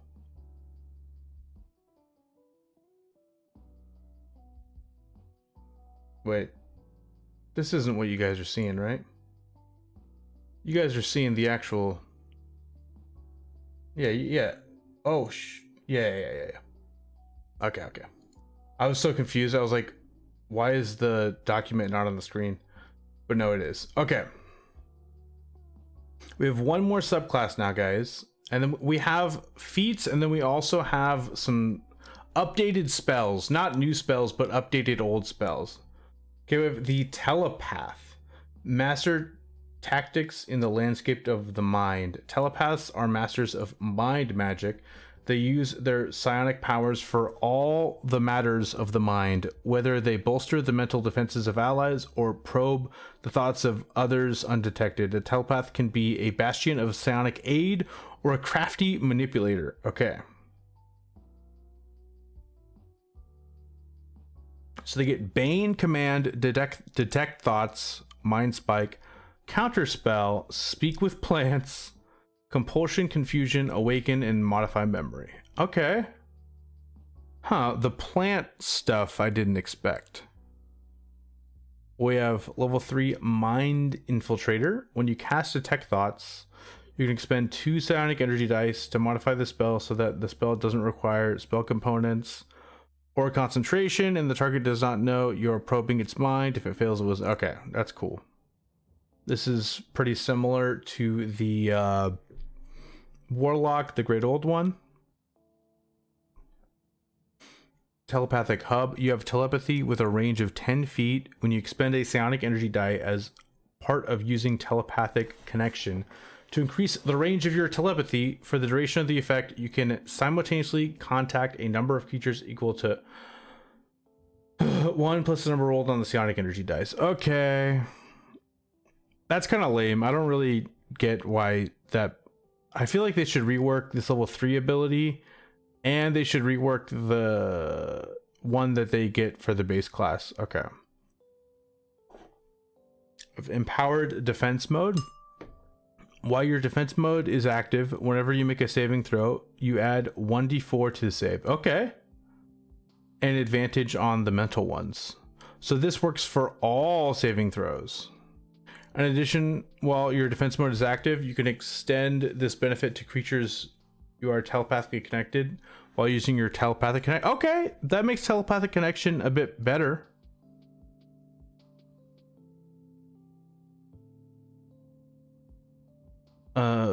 Okay. And then we got Potent Thoughts. You add your intelligence modifier to the damage you deal with any Psion cantrip. Okay. And then we have Telepathic Bolstering. You have telepathy out to 30 feet. When you or a creature you can see within range of your telepathy fails an ability check or misses with an attack roll, you can take a reaction to expend 1 psionic energy die. Roll the die and add the number rolled to the d20, potentially turning a failed check into a success or a miss into a hit. Okay, the psionic energy die is expended only if the check succeeds or the attack hits. This is so many subclasses I feel like have an ability similar to this, but it's whatever.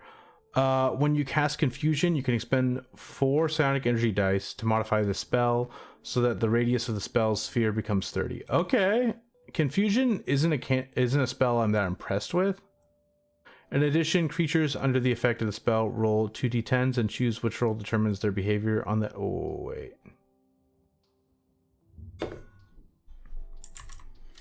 I gotta look at the Confusion spell. It's been too long.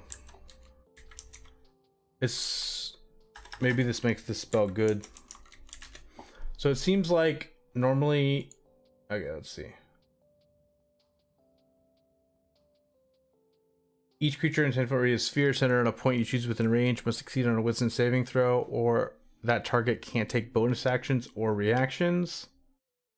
It must roll 1d10 at the start of its turn to determine its behavior for that turn. Okay, and then there's these actions, but what is it? So it's now a bigger range. Oh yeah.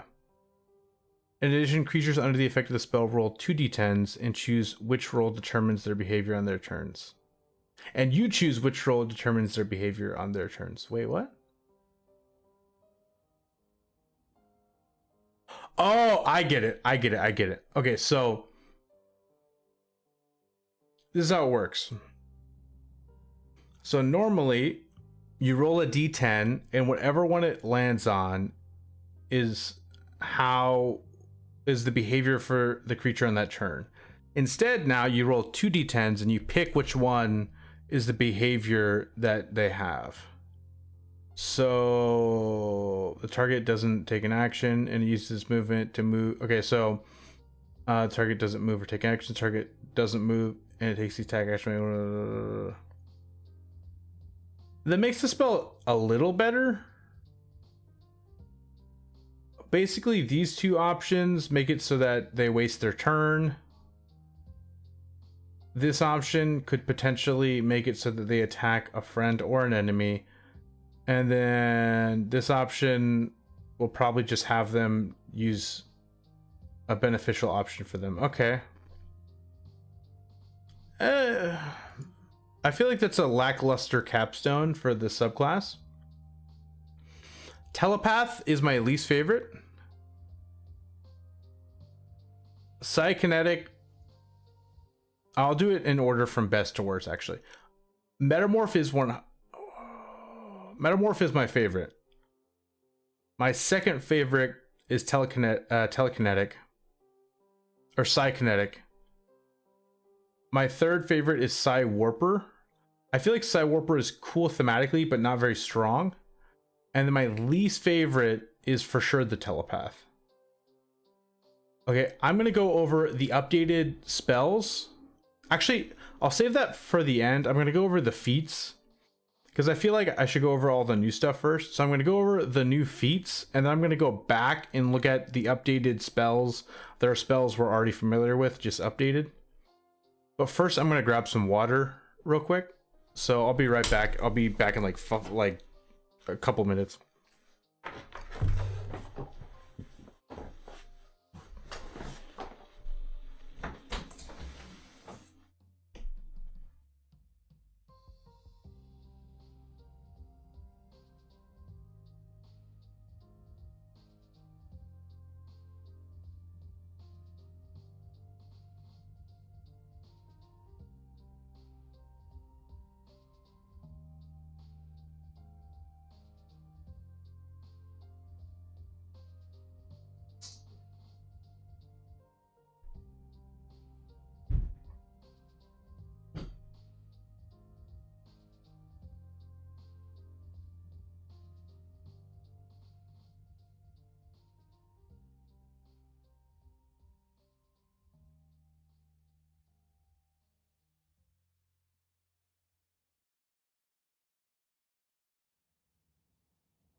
Okay, I'm back, guys. I'm back.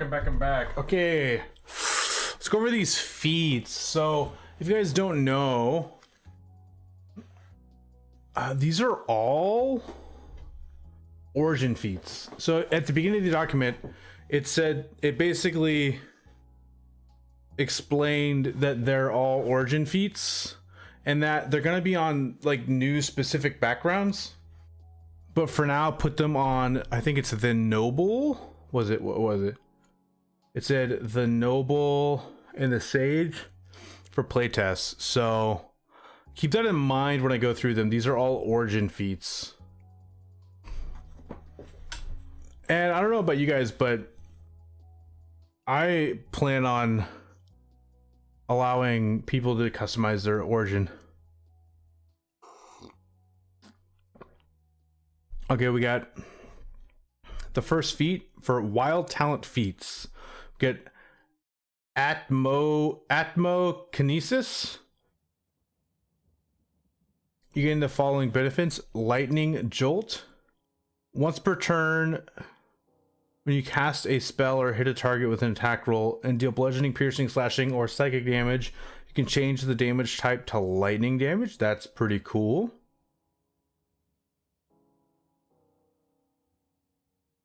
Psionic talent. You know the shocking grass cantrip. You also always have the fog cloud spell prepared. You can cast it once without a spell slot. You regain the ability to cast it in this way when you finish a long rest. You can also cast it using any spell slots you have of the appropriate level. When you cast these spells, they require no verbal or material components, and intelligence, wisdom, or charisma is your spellcasting ability for them. When you reach character level 3, you also have the Gust of Wind spell prepared and cast it in the same way. Okay.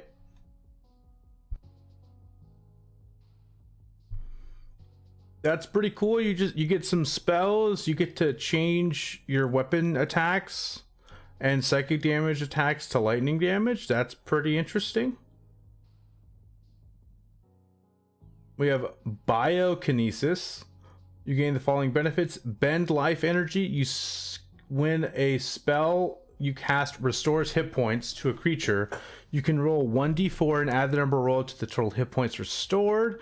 You can use this benefit another times equal to your proficiency bonus. You're gonna okay, so like you get a tiny little bump to healing, not much.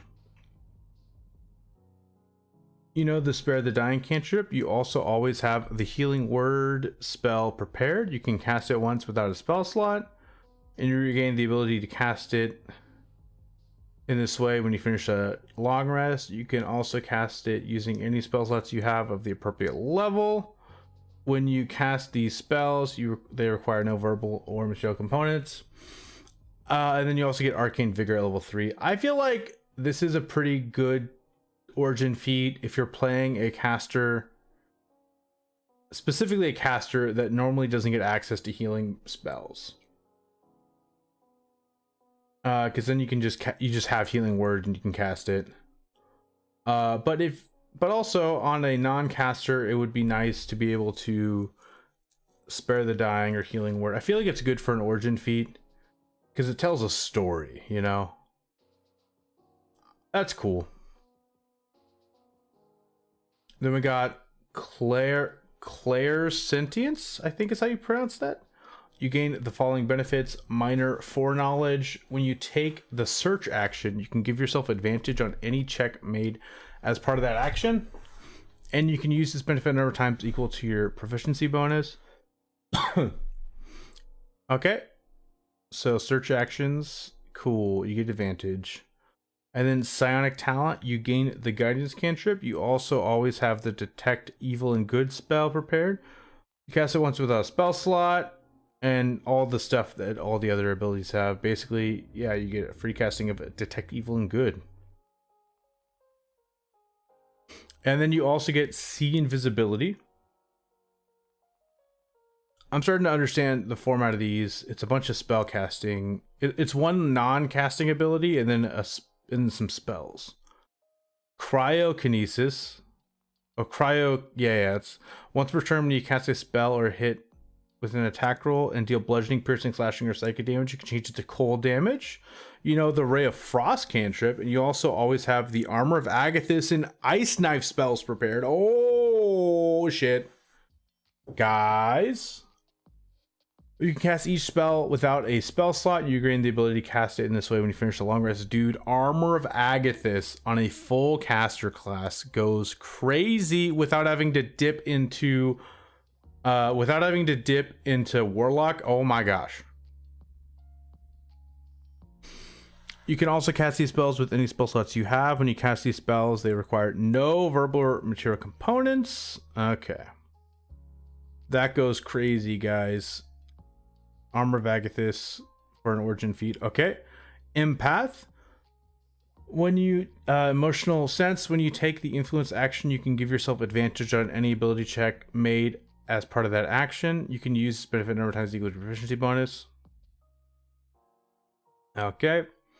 Psionic talent, you always have the charm person spell prepared. Okay. And then you have, what else do you have? And then you get calm emotions at 3rd level. Okay. There's a lot of these. Oh my gosh. Okay. Flesh morpher. You get flexible flesh. When you make a dexterity, acrobatics, or sleight of hand check, you gain a bonus equal to your intelligence modifier, minimum of 1. You can use this benefit number of times equal to your proficiency bonus. And you regain all expended uses when you finish a long rest. You also get long strider, and you eventually get altered self. That's cool. Mind Whisperer, limited telepathy. As a magic action, you can choose one creature you can see within 120 feet of yourself. You form a telepathic connection to that creature. For 1 hour, you and the chosen creature can communicate telepathically with each other while within 120 feet of each other. To understand each other, you each must mentally use a language the other knows. Okay, so you get some telepathy stuff. And then you get Mind Sliver, Dissonant Whispers, and that's it. You don't get a 3rd level spell feature. Okay. Also, I didn't mention it. You can only have one of these. It specifically says prerequisite. You can't have another wild talent feat. And then we have Psi Trickster. You gain the following benefits. Cunning Mind. When you make a charisma, deception, or persuasion check, you gain a bonus equal to your intelligence modifier, minimum of 1.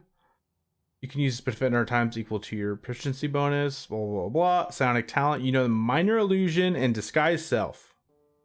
Okay. That's fine. And Psi Connectesis.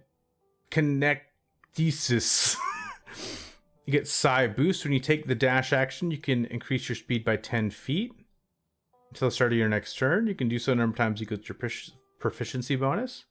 This would be nice on a rogue, I feel like, or a monk. Psionic talent, you know the telekinetic fling cantrip. Okay, we read that earlier. You also have Thunder Wave. Okay, cool. And then we have Pyrokinesis. Ooh. Once per turn, when you cast a spell or hit with an attack roll and deal bludgeoning, piercing, slashing, or psychic damage, you can change it to fire damage. You know, produce flame and burning hands. And at 3rd level, you get Scorching Ray. That's pretty decent.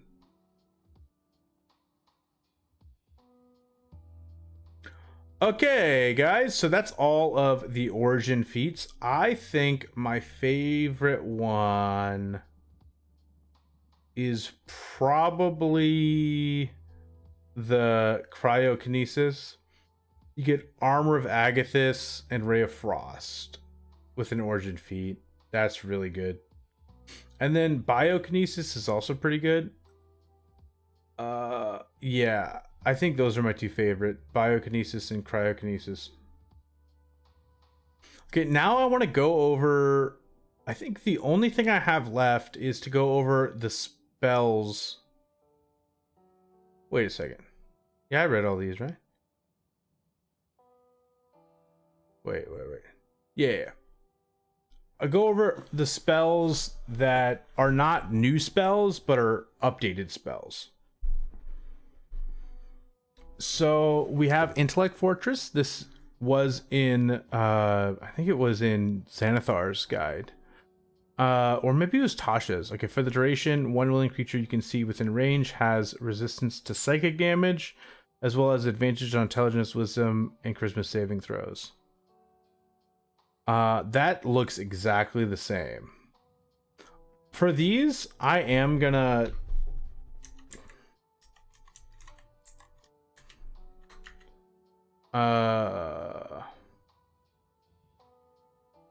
yeah, it was a Tasha's spell. For the duration, you and one willing creature you can see within range. Okay, so when you cast a spell, use a spell slot 4th level or higher. Okay.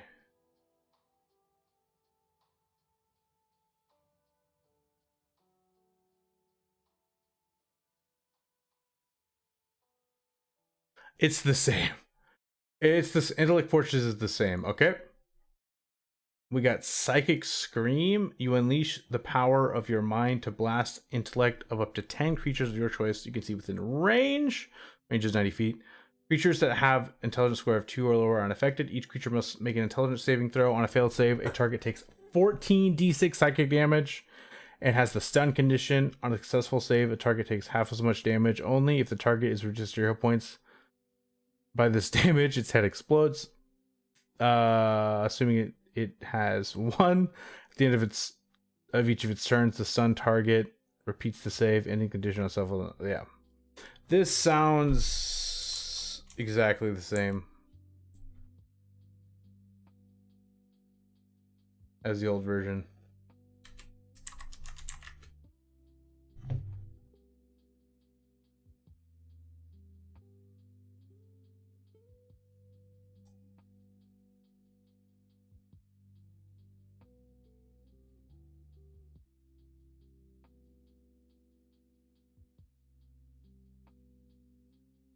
Okay, sorry. It's actually my D&D group text. Saw some funny messages. Okay. Psychic Scream, 10 creatures, intelligence save, 14 stun. Yeah, it's this. I'm skimming it, but it seems exactly the same. So we have this one, Psychic Lance. I actually used this spell a lot on my Warlock, so I'm pretty familiar with it. You unleash a shimmering lance of psychic power from your forehead at a creature that you can see within range. Alternatively, you can utter the creature's name. A pseudonym, title, or nickname doesn't work. Okay, that is new. It didn't say that in the past. If the name target is within range, it becomes the spell's target even if you can't see it. If the name target isn't within range, or you use the invalid name, the lance dissipates without effect. Okay? The target must make an intelligence saving throw. On a failed save, the target takes 76 psychic damage. It has the incapacitated condition until the start of your next turn. Damage increases to 1d6 for each spell slot above 4. Yeah.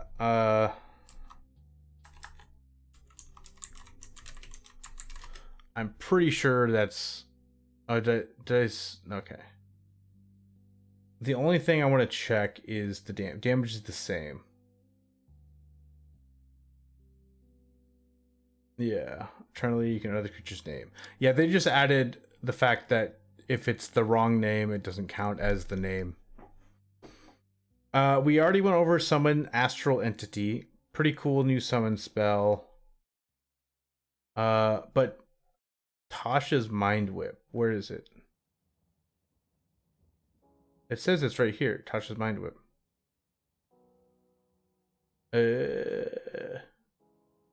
Oh, there's Telekinetic Fling, Telekinetic Crush. We went over those. Or Tasha's Mind Whip.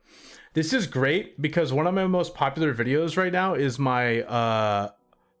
my Glamour Bard build, and people who only use the 2024 rules weren't able to fully utilize that build. But I don't know when what book this will come out in, but we finally have an updated Tasha's Mind Whip. Okay. I'm going to go ahead and pull it up. I love Tasha's Mind Whip.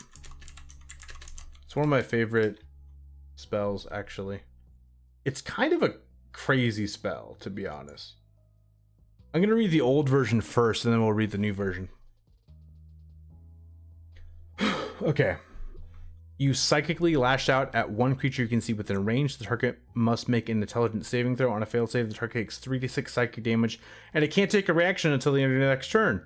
Moreover, on its next turn, it must choose whether it gets a move, an action, or a bonus action. It only gets one of the three. On a successful save, the target takes half as much damage and suffers none of the spell's effects. And then when you cast a spell using a spell slot of third level or higher, you can target one additional creature. It's like decent damage that doesn't scale at all, but it's a crazy debuff, and you can do it on a ton of creatures at high levels, and intelligence saves are usually pretty low. Okay, so you psychically lash out at one creature you can see within range. The target must make an intelligence saving throw. On a failed save, the target takes 3d6 psychic damage, and it can make opportunity attacks. And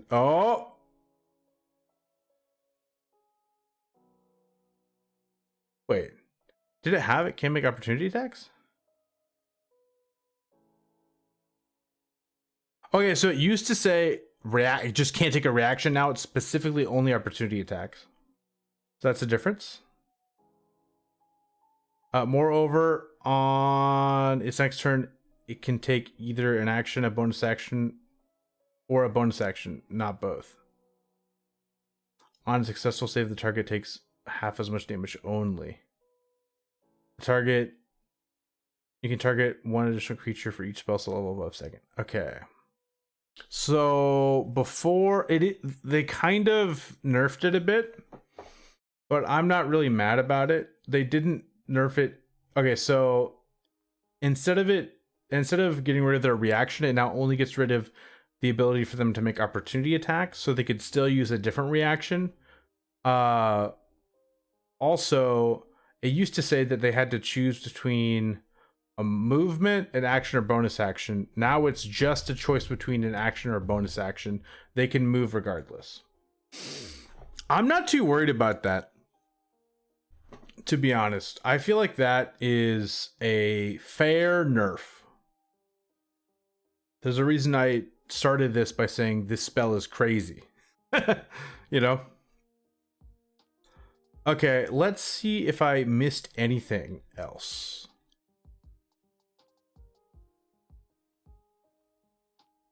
I think I got everything. Yeah, I went through the disciplines. Is that what they're called? Yeah, I went through the psionic disciplines. I went through all the subclasses. I went through all the spells. I went through all the feats. What do I think of it though? I think it needs work still. I might be wrong. I need to hear what other people think. I feel like this is a class I would actually have to play to know. It feels really strong. But also the spell list is pretty specific. It doesn't have like crazy damage spells, really. But I feel like it has like, I feel like it's like a better sorcerer in some ways. That also it just can do so many different things, and it has so many different like resource pools. And I don't know. There's definitely a lot going on here. I am excited if it becomes official, which I feel like it will. Yeah. I'm a fan. I'm definitely a fan. I don't know if you guys are even there still. Oh, Howard. Sorry, I just saw that, Howard. I just saw your messages. That was so long ago. You're probably not there anymore. You know what's funny? I actually do have a mini fridge in my room. It's right over there. I just don't have anything in it right now. I forgot to refill it. It's actually a really, really mini. It's like super tiny mini fridge. And then... Okay. What's Twitch chat doing? Oh, JP, totally fine that you're being quiet. This is definitely a oh, Howard, you're still here. Welcome. Okay guys, I'm done with the Psion. Real quick, I want to go over the Paladin subclass I've been working on. Because I posted in my posts, I posted a little playtest for you guys. If you look at, if you go to my YouTube page, oh, whoops. You go to my YouTube and you go to posts. I posted a little playtest for my Paladin subclass I'm working on. It is the Oath of Redemption, Oath of Radiance, I mean. But I have it right here as well. You know what? I'll pull it up here.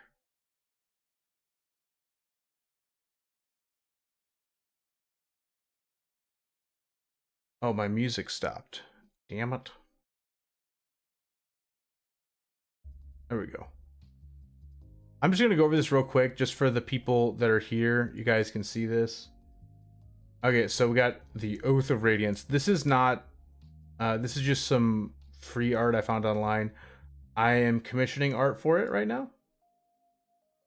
It's being worked on, so this is not the official art yet. This is just a placeholder. This is my new formatting I've been doing, though. I found a way to make this possible. I really like it. It looks super nice. But this is supposed to be a healer, radiant damage paladin. So the Oath of Radiance, mend the broken, purge the corrupt. The Oath of Radiance drives paladins to eradicate darkness in all its forms. These warriors heal wounds of flesh and spirit, yet relentlessly confront sources of despair. They forgive mortal flaws, but unleash searing wrath on entrenched evil, corrupt tyrants, fiends, and other architects of suffering. Many swear this oath to gods of light or dawn, channeling their power into radiant magic. Others emulate celestial forces like phoenixes, adorning armor with suns or flames. To allies, they are light bringers.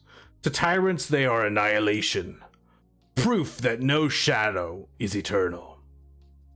These paladins share the following tenets: shine light upon all shadows, revealing truth and kindling hope.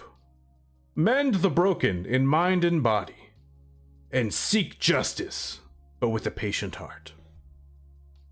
And then we got the Oath of Radiant spells. We got Guiding Bolt, Healing Word, Aid, Prayer of Healing, Beacon of Hope, Spirit Guardians, Font of Moonlight, Sickening Radiance, Dawn, and Mass Cure Wounds. And then their Channel Divinity is honestly really complicated when you explain it in the proper D&D text. But this ability is honestly pretty intuitive once you understand it. I had a really hard time writing it though. So I'm going to just say it and let me know if it makes sense. So we have level 3, Beacon of Light. You mark friend or foe with holy light. When you cast a spell of first level or higher, or use a class feature that restores hit points, or deals radiant damage, you can expend 1 use of your Channel Divinity to mark a creature you can see within 60 feet as part of the same action. So you cast a spell, or use a class feature that restores hit points or does radiant damage.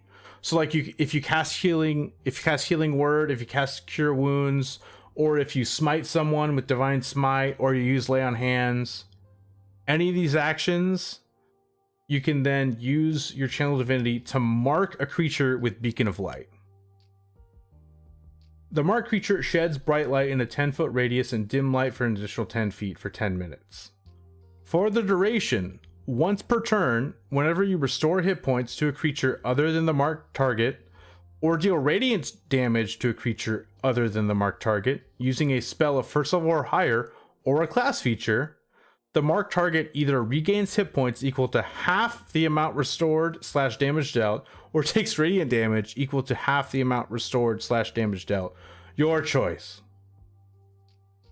So what that means is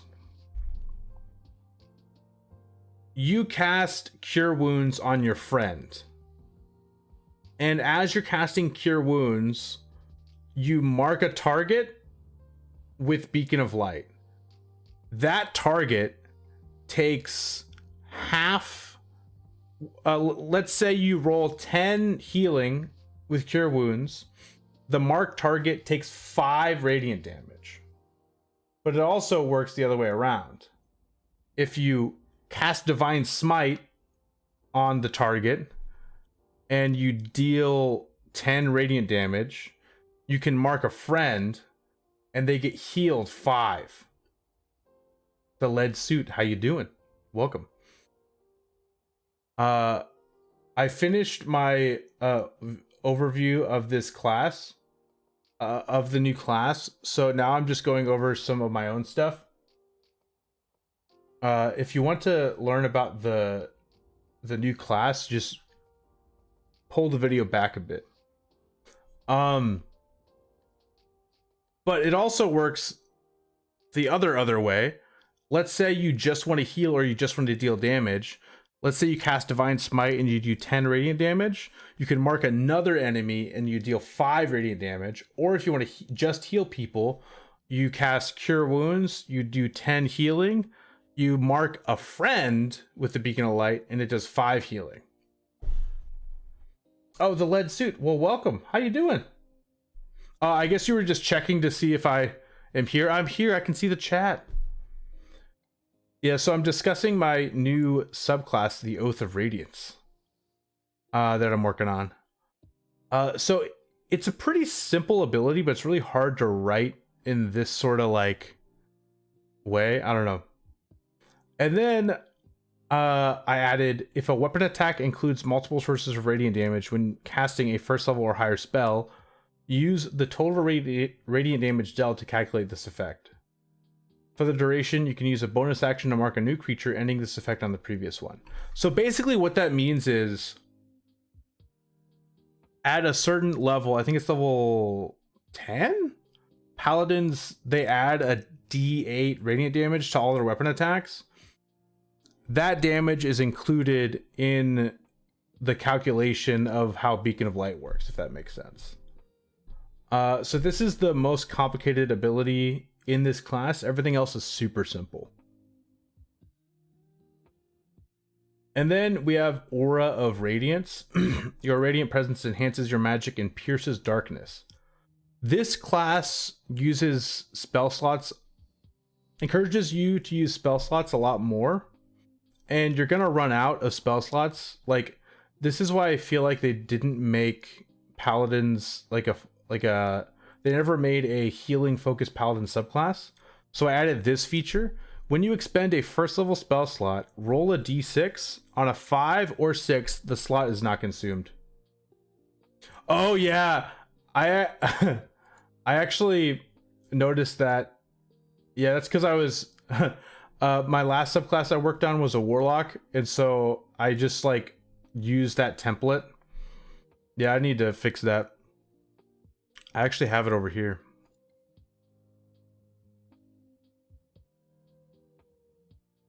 I can fix it right now.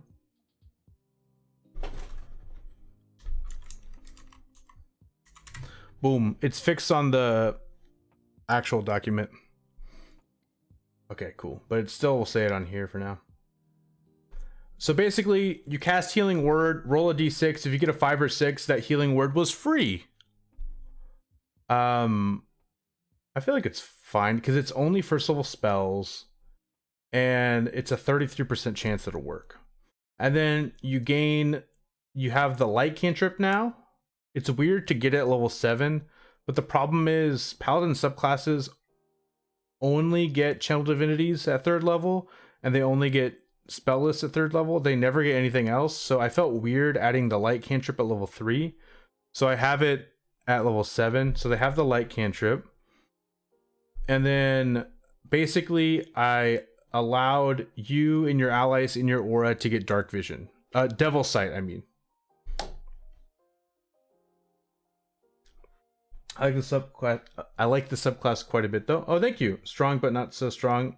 You lose choice. Yeah. I wanted to make it like pretty strong, but yeah, definitely I wanted to keep it balanced. And I feel like it also like gives you a certain kind of play style, you know, that I feel like is nice. Okay, and then we have Boundless Light. Your healing light overcomes what is typical. When you cast a spell of first level or higher, or use a class feature that restores hit points, the target gains temporary hit points equal to your charisma modifier. So yeah, you healing word someone. If you combined it with the level 7 ability, you healing word someone, you roll a d6, you get a 5. Oh, it was free, and then they get temporary hit points, like 5 temporary hit points, basically. Yeah, Radiant Ward. And then Holy Reach, Lay on Hands can now target creatures within 60 feet. So now you can do ranged Lay on Hands. And Lay on Hands with the 2024 rules is a bonus action. So you can bonus action Lay on Hands someone from 60 feet.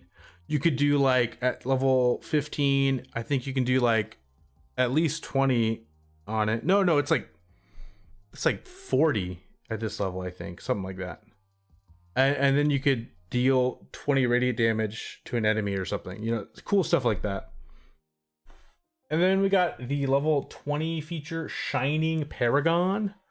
Holy Radiance shields allies and blinds the wicked. Light's duality perfected. So now you have Holy Presence. As a magic action, you can cast Holy Aura without requiring concentration, without expending a spell slot, without preparing the spell, and without material components. Once you use this feature, you can't use it again until you finish a long rest. If you guys don't know, Holy Aura is a level 8 Paladin feature. No, sorry. A level 8 Cleric spell is what I meant to say. It's a level 8 Cleric spell.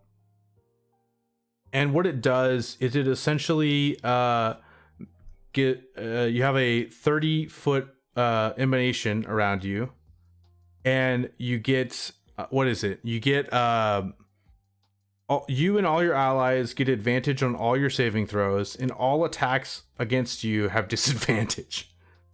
It lasts for 1 minute. So yeah, that's pretty cool. That's pretty fitting. And then you get Duality of Light. While your Beacon of Light is active, you are treated as a marked creature in addition to the target of the feature. Any effect triggered by healing or radiant damage applies to you and the marked creature separately. So that's fun. So if you're you know, this is level 20. Level 20 paladins can do crazy shit, you know. So let's say your friend went down and you're in like a crazy level 20 fight. You pump all your Lay of Hands healing into them as a bonus action. It's 50 healing. The marked target is like the Tesseract or something. So you heal your friend 50, you do 25 damage to the Tesseract, and then you do 25 healing to yourself. You know, I feel like that's cool. Are you going to Gen Con this year? Where is it? I have actually never been to Gen Con. I'm pretty new to, like, I don't know how to explain it. I'm this definitely isn't my full-time job yet. So where is it? I'm Indianapolis. Very cool. I might. Who knows? Wait, that's pretty soon though. That's next month. June, July. Oh, it's in 2 months. Maybe. Indianapolis isn't that far from me. For you guys who don't know, I live in Kansas City. So yeah, that's not that far. I might go. Who knows?